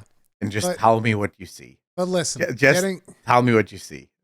Now, of course, I just want to be clear here. I am being incredibly mean to console Andes. It's my shtick. It is meant to be done in the most friendly and funny way possible. I don't hate you guys. I have cousins that I love very much who only play console. So it's perfectly fine. They're your serfs, but I like making the jokes. They're your serfs. No, but like... well, everyone has a black sheep to the family. We do have better GPU. The main point is that they want to be able to not have to sacrifice between fidelity and performance, which is something that obviously a lot of video games do have that toggle, which they specifically brought up during the presentation, that a lot of video games have a toggle where it's like visual fidelity and performance. And the thing is, they actually revealed an interesting statistic, which is 3 out of every 4 people will choose performance over quality. And I was like, oh my, I'm so surprised. I'm so surprised that people would do that. It's almost like we've been saying it all along. Yes, everybody choose. Well, not exactly everybody, but like most people choose performance every time. I choose frames over visual fidelity always, because frames are way better than visual fidelity. Yeah, dude. I would, and this I have actually done in the past. If a game requires more resources than what my PC can handle, I will go down to medium settings on graphics. The frames. But I need the frames. I would rather play the game looking like ass than... Yeah. Now, granted, my PC is pretty good, so I rarely meet a game like this, but every once in a while you have a badly optimized game that you have to take to medium. But fine. Just basically, the idea is we got an upgraded GPU, 67% more compute units, 28% faster memory, which enables up to 45% faster rendering for gameplay, making the experience much smoother. And then it also is going to bring advanced ray tracing, like I said. And when it comes to ray tracing, you and I have talked about this. I think that ray tracing is a feature that is not worth the amount of frames that it eats up.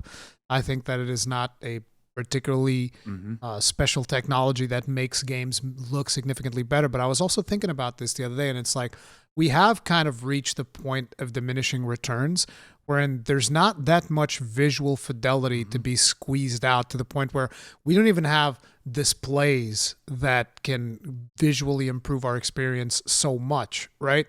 So the next step is going to be the ray tracing. It is the lighting, the shadows, and all of that stuff. That is going to be what they're shooting for. It's just at this point in time, every single time that I see what ray tracing looks like in a video game, I was like, that looks really cool for about 10 minutes. And after 10 minutes, I couldn't care less about whether ray tracing is on or off, because as you are running through the game at 60 FPS or more, depending on how much your own display can do, all of that stuff gets completely lost in translation. You can remove it. Hell, I even put shadows down to medium if it's not hitting solid 60. So it's like I don't even care about shadows that much, let alone, Dude, I'll turn dynamic shadows off if the fucking thing is really broken. The developers are super excited about like, oh man, but there's lights bouncing off of this water, which is properly reflecting all of these things, and it's doing all of these amazing technological features. But it almost seems like a lot of these developers are so disconnected because on the player side, we're looking at the frame counter, okay? You have all of these amazing lighting technologies and shadows and all that stuff, and all we can see is the number 43 on the screen, and we're like, why is this number not 60 or higher? That's what we care about. That is just a reality of things. And the problem that I have with ray tracing technology is that now we actually have a lot of development studios that will straight up not even give you a ray tracing toggle. They're like, no, you get the ray tracing. You're like, I don't want the ray tracing because it's taking away from my performance. And they're like, well, tough titties, we turned on ray trace. It's our artistic vision. It's like, your artistic vision is making my game run like ass. I don't like, I'm sorry. I want your artistic vision to generate some artistic 60 FPS. That's what I want. And this is why I have a problem with the ray tracing technology. But I will give you a very interesting little tidbit. So I started playing with The War Within a few weeks ago. And at some point I'm finicking around on stream with the settings. And the reason I started finicking around with the settings is I'm in this part of the zone and I'm looking at the water from the ocean and the trees behind me is reflecting in the water. I'm like, what the fuck is this? Did the Blizzard developers actually do this by hand? Because I have ray tracing shadows off in World of Warcraft. Because when it first came out in WoW, it would tank your FPS. It would take my FPS from 145 to like 40. It was terrible. And I go into the settings to see that it is off and it's on. I'm like, wait, they just turned this on by default? What the fuck? But then I look at my frame counter.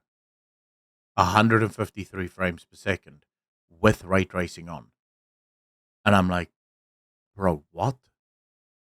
The level of optimization that is now possible with ray tracing, I think we're going to get to a point where ray tracing will barely be noticed. I don't know. All I know is that my experience with ray tracing has in large part just been an absolutely negative one every single time. So it's just, not to mention that obviously ray tracing has been proprietary technology by NVIDIA, which pretty much sabotages anybody that chooses to go with AMD GPUs, which then causes me to also be even more upset about NVIDIA because it's not enough that they charge exorbitant prices. They also have to make it worse for everybody else.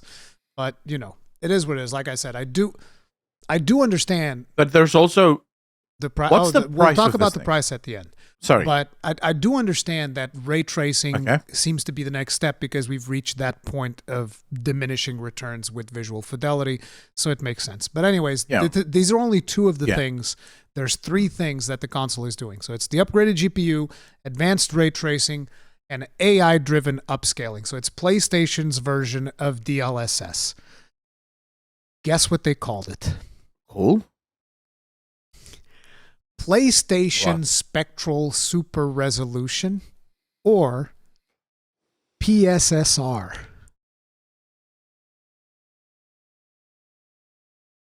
That is stupid as shit. Why? The second that he said PSSR, the first thing that came to my mind was listening whenever you were playing Street Fighter and you would go to fight Zangief, and it'd be like USSR. But there's an even better version of the acronym that people came up with, which is PISSER. So it's like, but anyway, I mean, obviously, AI upscaling and all of that stuff is a good thing because it kind of like future-proofs the console a little bit. DLSS is obviously fantastic technology. The part that frustrates me about DLSS is that nowadays there are some development studios out there that have been so incredibly lazy that they just go like, oh yeah, our game runs fine once you turn DLSS on. And it's like, bro, I have a 4090. What do you mean turn DLSS on? This is a 4090. This is the most expensive GPU you can buy. What do you mean you need AI upscaling for the most expensive GPU in existence? How about you optimize your video game a little bit? Have you ever thought about that?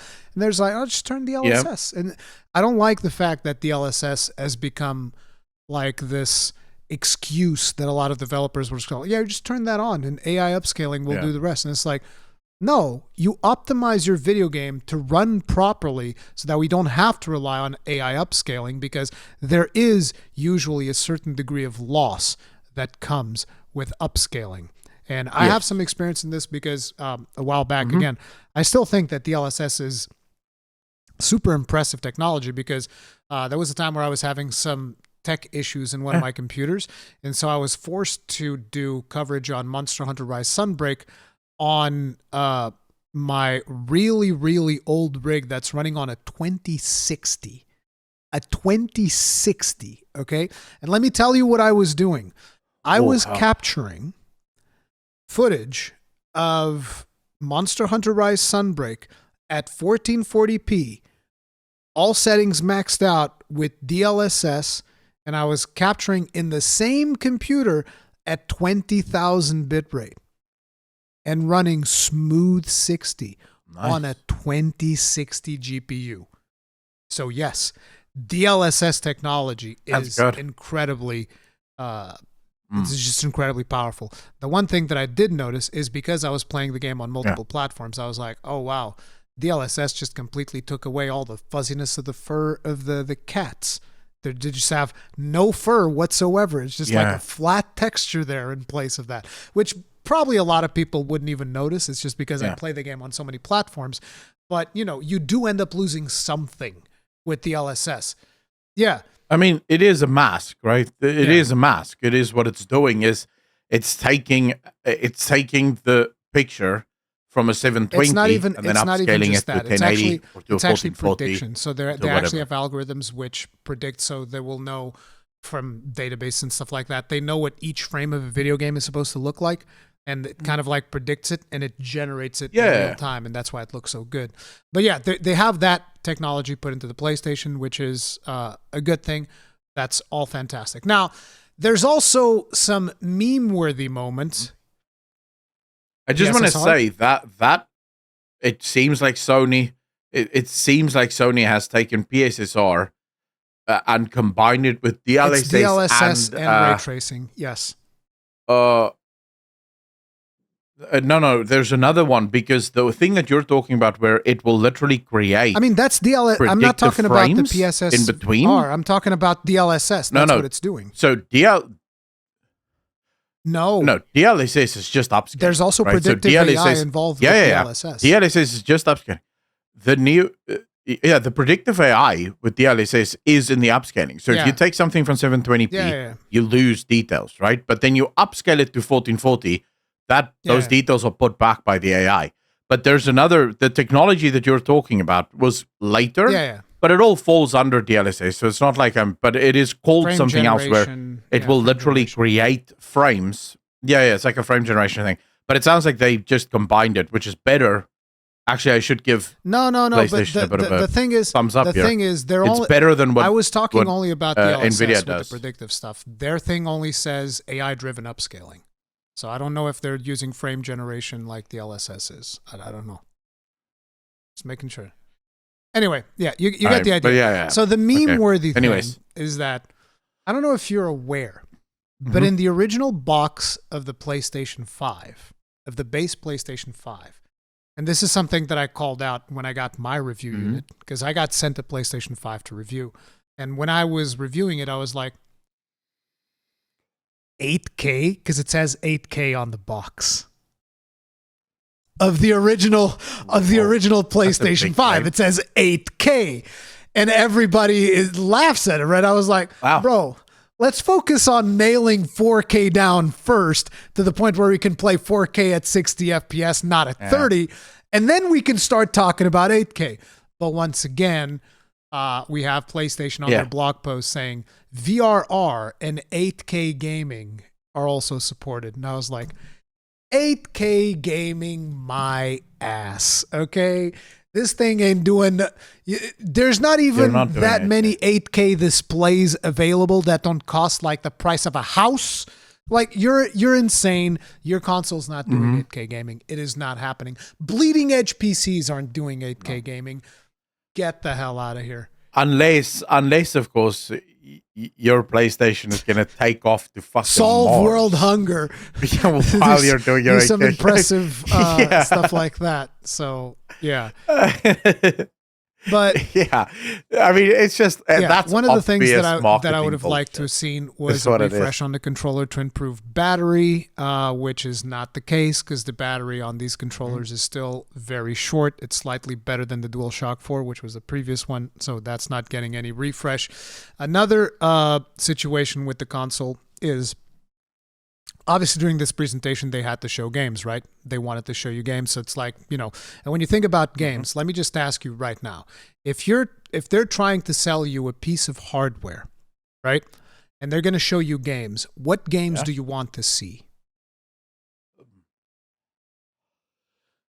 Well, I want to see games that push the technology, right? So, if we go 3 years back, I would have liked to have but today, Cyberpunk. Give me an example of a game that you would like to see today on the PlayStation 5 Pro.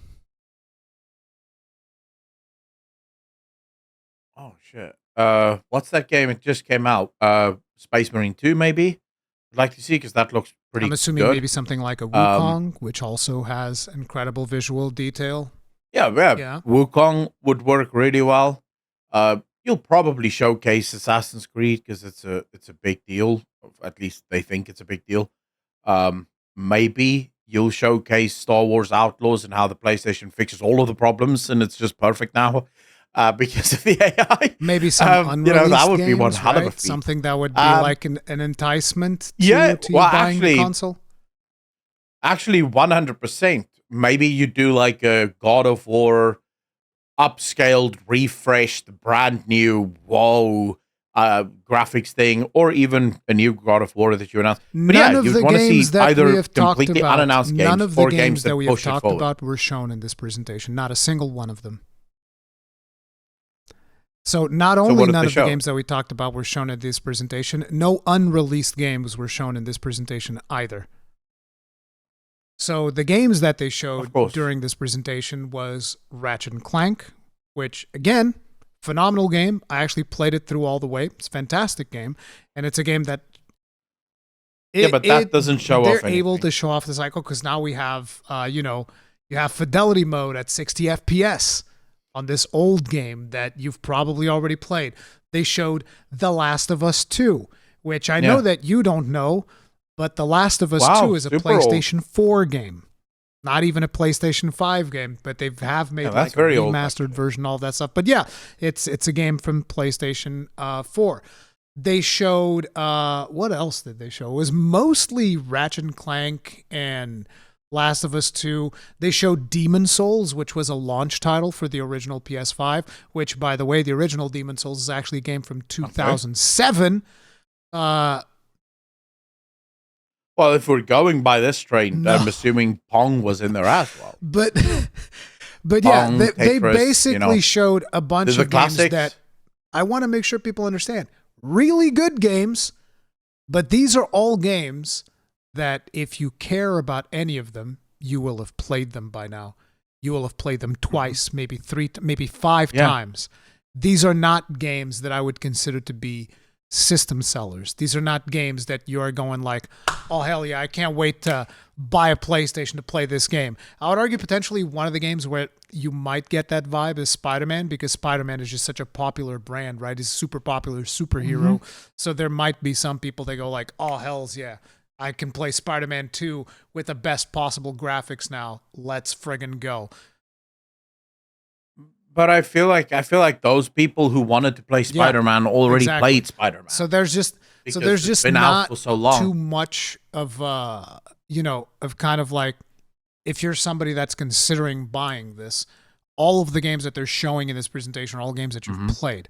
Now, there is an argument to be made wherein if this is your main platform where you play video games and you don't play on a PC, you don't play anywhere else, this is still a value proposition. We're going to get to the price in a second.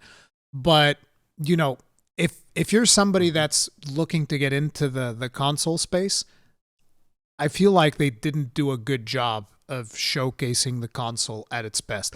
Now, the other problem is no disk drive, which you don't care about, but there's no disk drive. Ooh. For the consoles, it is important, but it is. Because a lot of people buy physical media, which is the main reason why I even liked consoles to begin with. And it's also one of the main reasons why I kind of like started shifting more towards PC, is like, if physical media is not going to be properly supported, I might as well just buy everything on Steam because it's cheaper. Look, I'm gonna be honest with you. The reason I don't care about physical media is I'm on a PC. It's gone. Where it's been gone for so many years that you're accepting of it. And also, remember, as a PC gamer, I have the ability to almost near infinitely scale my storage. Right? I can. Well, if I run out of disk drives, and I've done the biggest disk drives available, I can do NAS systems. I can do a whole bunch of stuff. Right? You can run games off of disks, because that doesn't happen in consoles anymore. Everything gets installed on the NVMe drive. No. But remember, the reason people have the physical media is they can uninstall, reinstall, uninstall, reinstall, and do whatever they want. And most console people don't keep all of their games on their drive, because those drives are super expensive. They're usually proprietary. So you can only buy a hard drive from for Sony, the PlayStation 5, and then it always comes at a premium. You can buy, you can buy not solid states. It has to be NVMe, but you can buy a couple of different. I think the only requirement is that they need to have like a heat dissipator. They have like those. I think that's the main requirement. I haven't installed one in my PlayStation 5, but I know a lot of people have, and there's a multitude of different models that you can actually install. It has a decent chunk of compatibility. I think the Xbox is the one that screws people over, because they have like these very cartridge looking things that you can just But anyway. Yes. But you see, the problem is, the reason it's physical media for console gamers is also a lot of console gamers, at least used to be. I don't know how that is nowadays, because most games nowadays require internet connections. But I do know a bunch of people that prefer to play offline. And it's not even if you have the offline. disc, you can play offline. Certain, you don't have to worry about it. Preservationist thing that we have going on in console space, where we're just like, okay, we keep the console, we make sure that it's properly maintained and all of this stuff, and we have the discs, so that when the servers go down, which has already happened for things like the Wii U, the servers are down, so you can't like download shit on there anymore.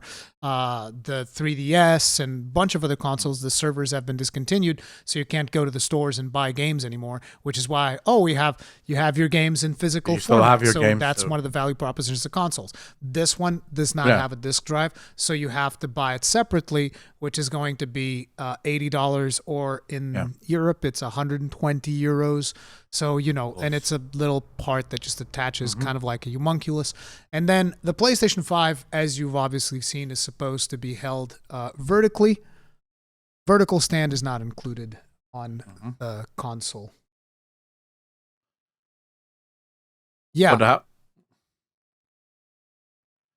If it's supposed to be held vertically, why is because it is what it is.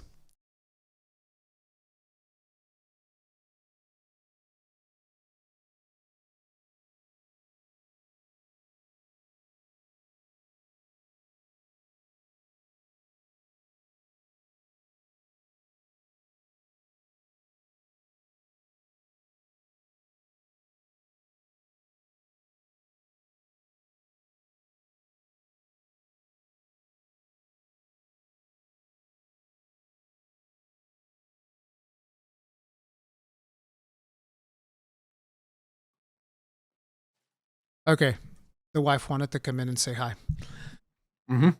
So, vertical stand not included, and the price is $699. And again, that's $699 without a vertical stand and without a disk drive. Okay. What's the vertical stand? You mean how much it costs? I have no idea. I don't know if they've even announced it yet. Yeah.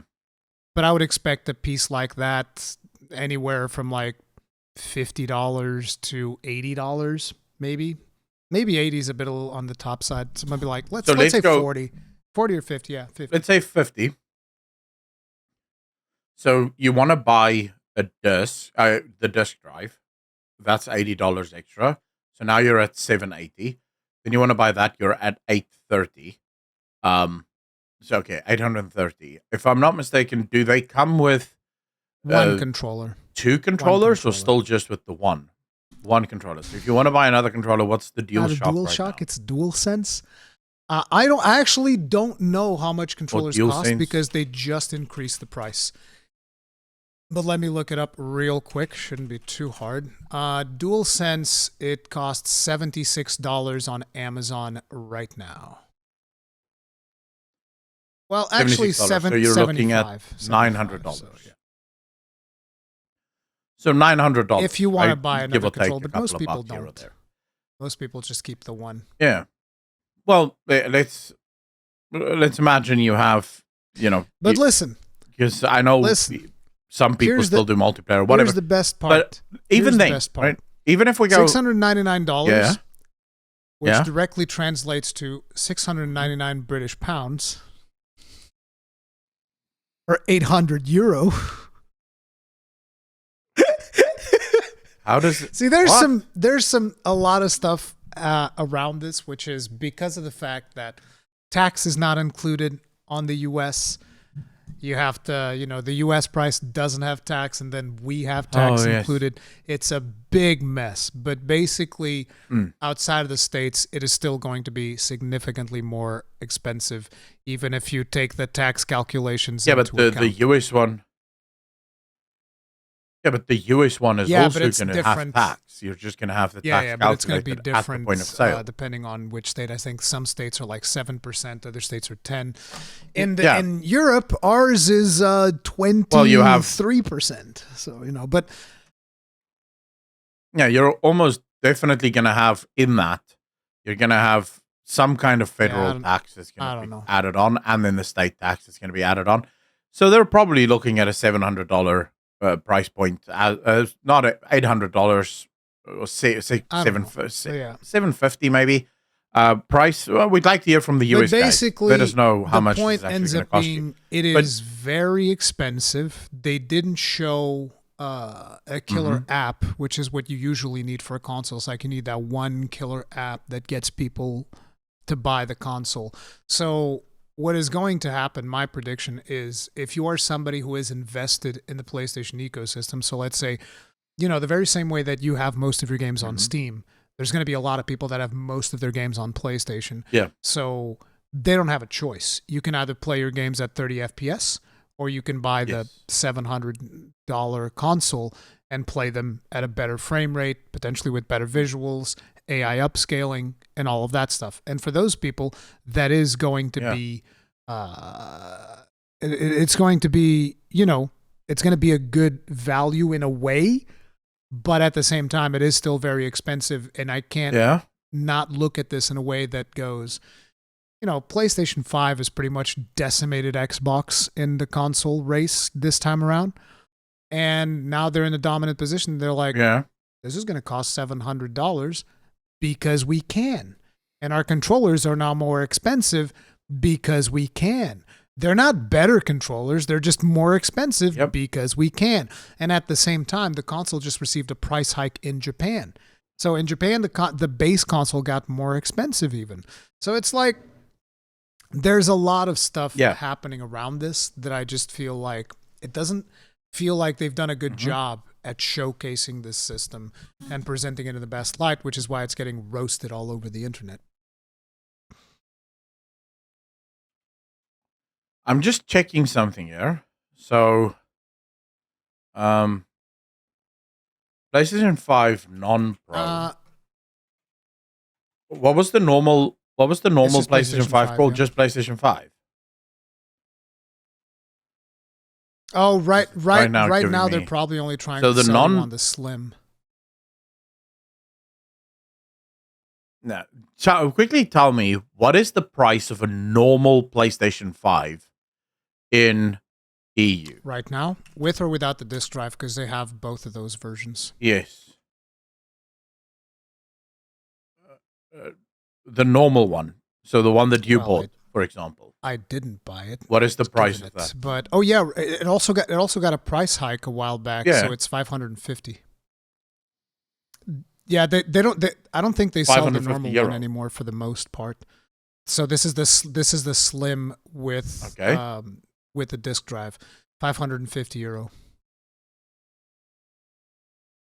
550. The new one's going to cost 800 without. What I'm seeing here. Yeah. That's in euro, right?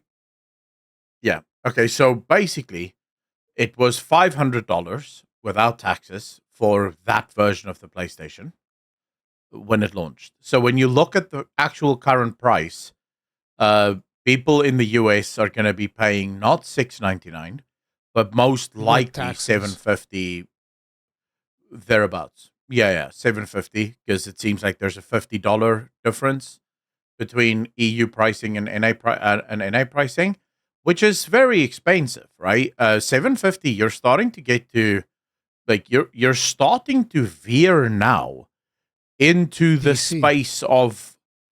Well, you're close. You're close now. There, but you're close. There's to obviously been a lot of people that instantly came out and said, "I can make a $750 piece." Not even a $700. There's people saying, "I can make a PC that is cheaper than the PlayStation 4, the PlayStation 5 Pro, that is going to outperform the PlayStation 5 Pro." And I'm just like, "No, you're not." The thing is, there's people that are taking, like, for instance, somebody even mentioned to me, "Oh, the other day I saw on Facebook Marketplace a PC being sold, a pre-built with a 4070 for $300." And it's like, I mean, if that's the point we're getting to, I can find a PC on the side of the road too. I might get lucky. I mean, if luck is all that matters, just look for a deal on Facebook, and eventually you find, like, dirt cheap parts secondhand, and yeah, you can make something super cheap. Like, but these are not comparable things. Like, if you're talking about actually building something new, my thing is, from scratch, that is going to rival the PlayStation 5 Pro, I don't think that you can do it on a budget of $700. And again, I want people to understand, this is my experience in Europe, on prices of Europe. I don't know what type of prices you guys got over there in the US, because there's always people arguing about this on the US. And I was like, bro, $700 in Portugal won't even buy the GPU that competes with the PlayStation 5 Pro. Yeah. Yeah. I will say this. PC is a lot.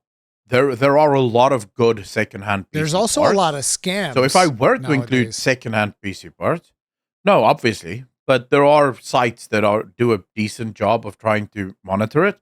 But fundamentally, yes, if we're including secondhand, then yes, absolutely. But then I could probably also build a PC that outperforms the original fucking PlayStation 5 and is the same price.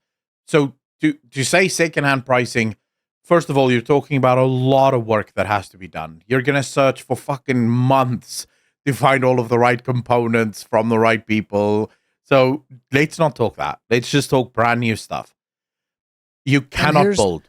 I want to lay this to rest, because I'm someone that cares deeply about PCs. You will not build a PC that performs on the same level as the PlayStation for $750. Is that people will build these PCs and then they put them side to side. And I was like, okay, that's an interesting computer you got there.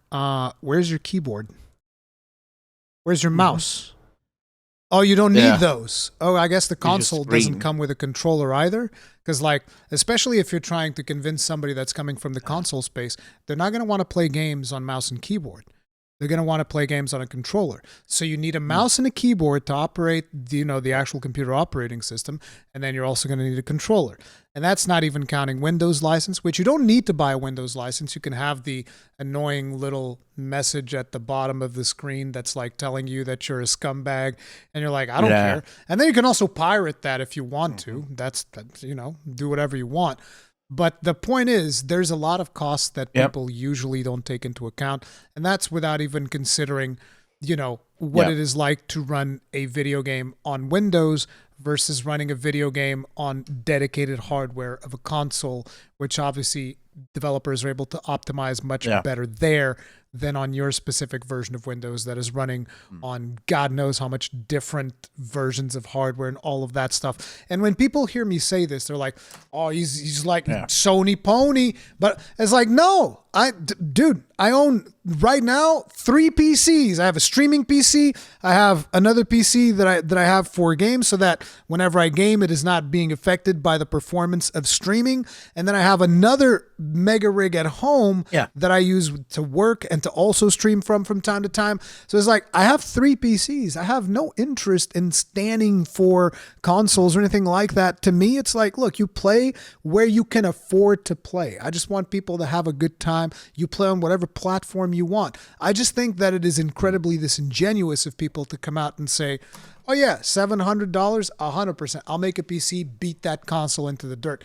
And it's like, okay, will you? Then make it, and then show me the side-by-side performance comparisons so that I can take a look at it. Yeah. What I will say is, if we just double that price, now I realize people say, well, double the price. But here's the thing. If I double the price to 1,500, I absolutely build a PC that outperforms your console and will be a hell of a lot more future-proof. It's funny that you say if you double the price, because the thing that I always bring up as well, it's like, if you're not willing to spend north of $1,500, you're better off buying the console. That's what I always say. If you're not willing to spend upwards of $1,500 to get yourself a proper computer, as opposed to like these 16 gig of RAM atrocities that people are building, which is like, did you really just make a budget to make a 16 gigabytes of RAM computer in 2024? All right, bro. And then there's people that are also putting like 1 terabyte hard drives, where the PlayStation 5 Pro comes with a 2 terabyte hard drive. So once again, not comparable. Is like, no, dude, it's not happening. Yeah, but fundamentally, PlayStation is starting, because here's the thing. If we now imagine there's another shortage happening, and with China fucking constantly wanting to go for Taiwan, that can very easily happen. Then you get into the realm of price gouging. As a matter of fact, here's an interesting thing. Once you get into that realm, because the disk drive that this console is going to use is the same one that Sony is selling right now, guess what scalpers have done? They bought all the disk drives, so there's now shortage of disk drives for PlayStation 5 because disk drives sold separately, so they scalped the drives. So what's gonna happen is those drives, because there's no stock, the ones that do come into stock, even from official sources, will be double the price. So you're gonna be $160. If we get into a space where silicon or any component comes into strain, the price can balloon very quickly to $1,000. Now you are in a realm where PC starts to look not terrible, right? I personally, so I think Sony is playing a dangerous game with their pricing. In the realm that a PC is starting to look like, if you are cost effective at building your PC, I'm not saying that you're going to build a PC at a comparable price, but I am saying you are future-proofing yourself in other aspects, in the form of you now have access to Steam, which Steam has much deeper sales than PlayStation has. You now no longer have to pay for PlayStation Plus, which is still, I don't know, maybe $120. No, actually, I think the yearly plans go up to like $60 or $70 or something like that. But now you're no longer paying that every year. So you now have access to a lot of other things. And obviously, PC, you can do a lot more than just play video games on. So there's another thing there. And that's the thing that I do want to bring up. I want to bring that up. And I realize people might sit there and go, well, no. But a lot of people work from home, right? So they have the PlayStation to play video games on, and then they have like a laptop with which they do their work. Well, I have news for you. If you just have a PC, Yep. it does all of those things. It can do games and it can work, right? And I know people will say, oh, but I need the laptop in case I move around. Fucking stop lying. Most of you don't move around. You sit on your ass and you work from home as if you have a desktop. So you may as well just have the desktop. But fundamentally, when you start including those pricing, you do very quickly get to a place where the PC, especially at $700, starts to make a whole lot more sense for all of the things that it can do that the console, because I think there is something to be said for consoles have always had to have been cheaper because it is a one-use item. It literally serves a singular purpose to play video games on, right? So it had to be cheaper. Once you get to $800, the thing is also, or €800. Yeah, the thing is also pricey now. The convenience factor of the console cannot be understated. Where it's like, let's say, for instance, no, of course not. I want to move my console from my bedroom to my living room. That's giga easy. You want to move your PC from one place to another.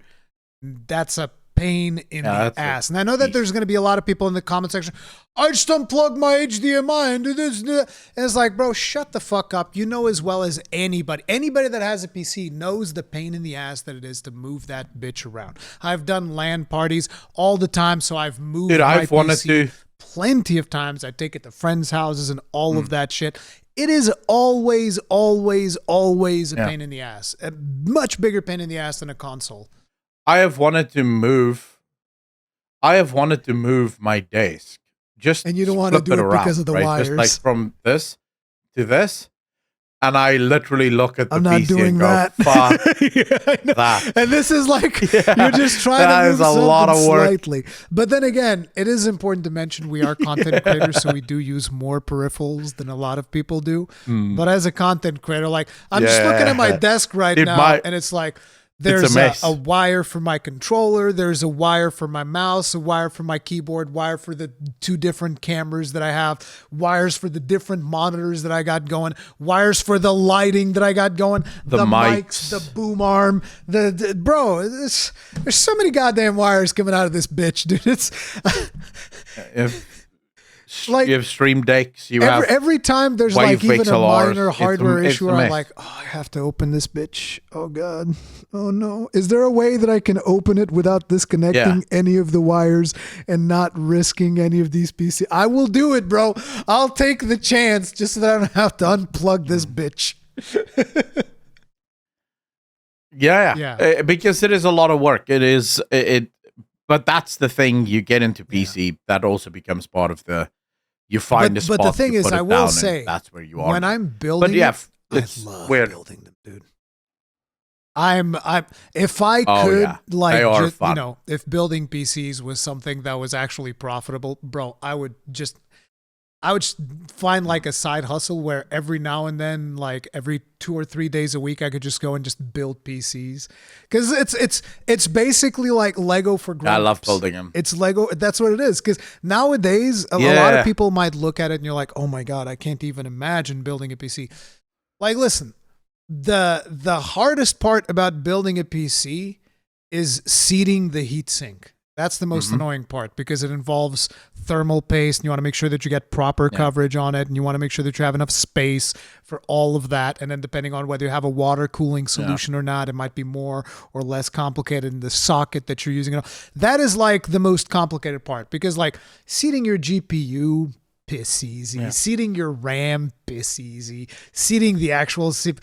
Yeah, it slots literally you almost into one can't spot. Make mistakes because it's built like Lego. The parts don't fit together if you don't put them properly. Well, you could work for the Verge and then make all the mistakes. Oh God, the Verge build, dude, that was glorious.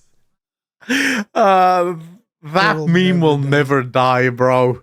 Like our grandkids will joke about the They'll make Verge fun of them Fold forever, dude. Poor guys. But anyways, we're Yeah. actually over time already, and we haven't even gotten through half of our topics. So I think the other topics. The only important one is the European organization, but I feel like this is going to be a long-term topic because it's not like these court cases, we just solved it. It's like there's going to be a long going, so we can talk about this one the last time, and a lot of the other stuff is kind of like filler anyway, so it's not a big deal. We talked about the most important stuff.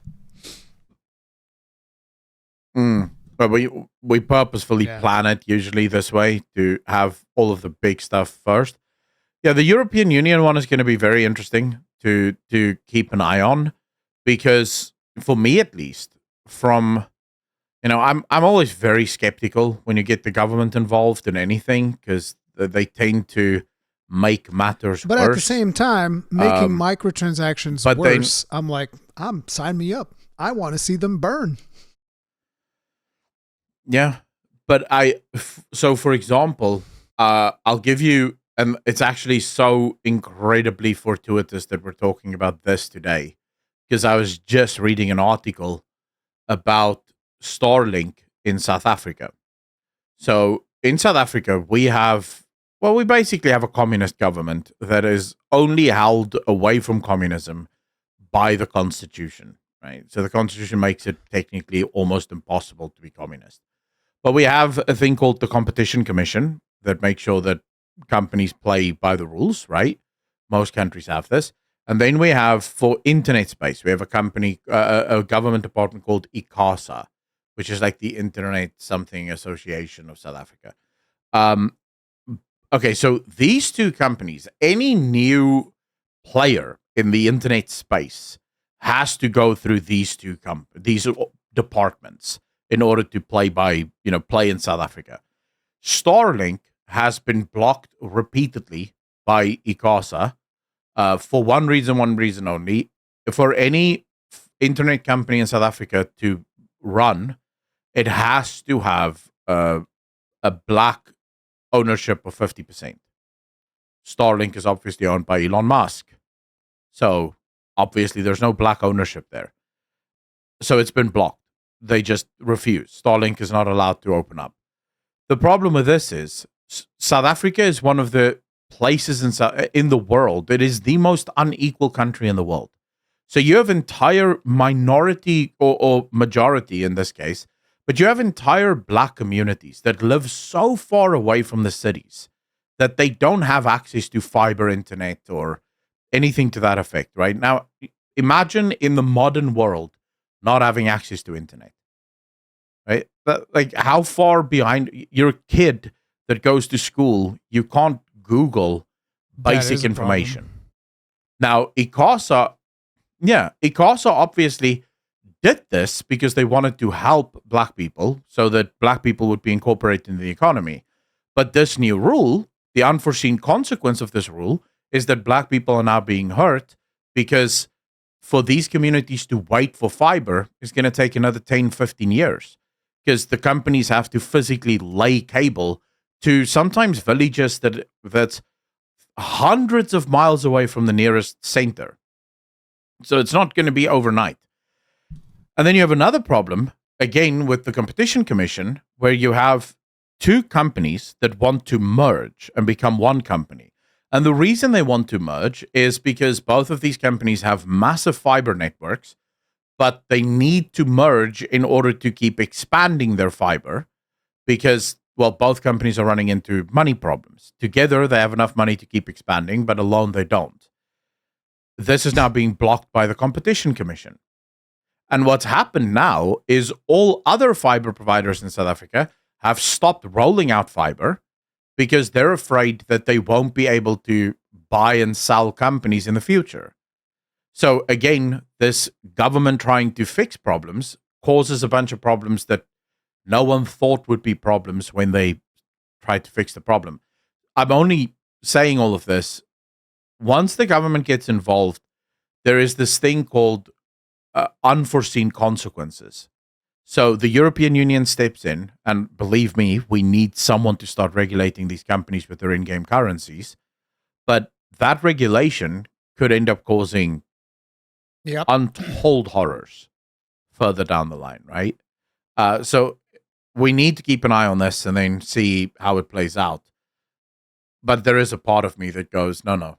The European Commissioner walks up to Andrew Wilson and just kicks him right in the balls. Kick him right in the dick. Boom! Like there is this part of me that's just like. And then as he's reeling, he's like, "But anyways, gamers say hi." Yeah. That would be just so epic. But anyways, ladies and gentlemen, that is it from us for today. Thank you so much for hanging out with us, for spending your time with us. Me and Rurikon absolutely appreciate you all. Remember to hit the like button, also the sub button, if it's not too much trouble, because we want to get to that 1,000 mark, right? Let's stop making the ka-ching, you know? But as always, be good to each other, be kind to each other, and we will see all of you in the next one. Peace out. Peace.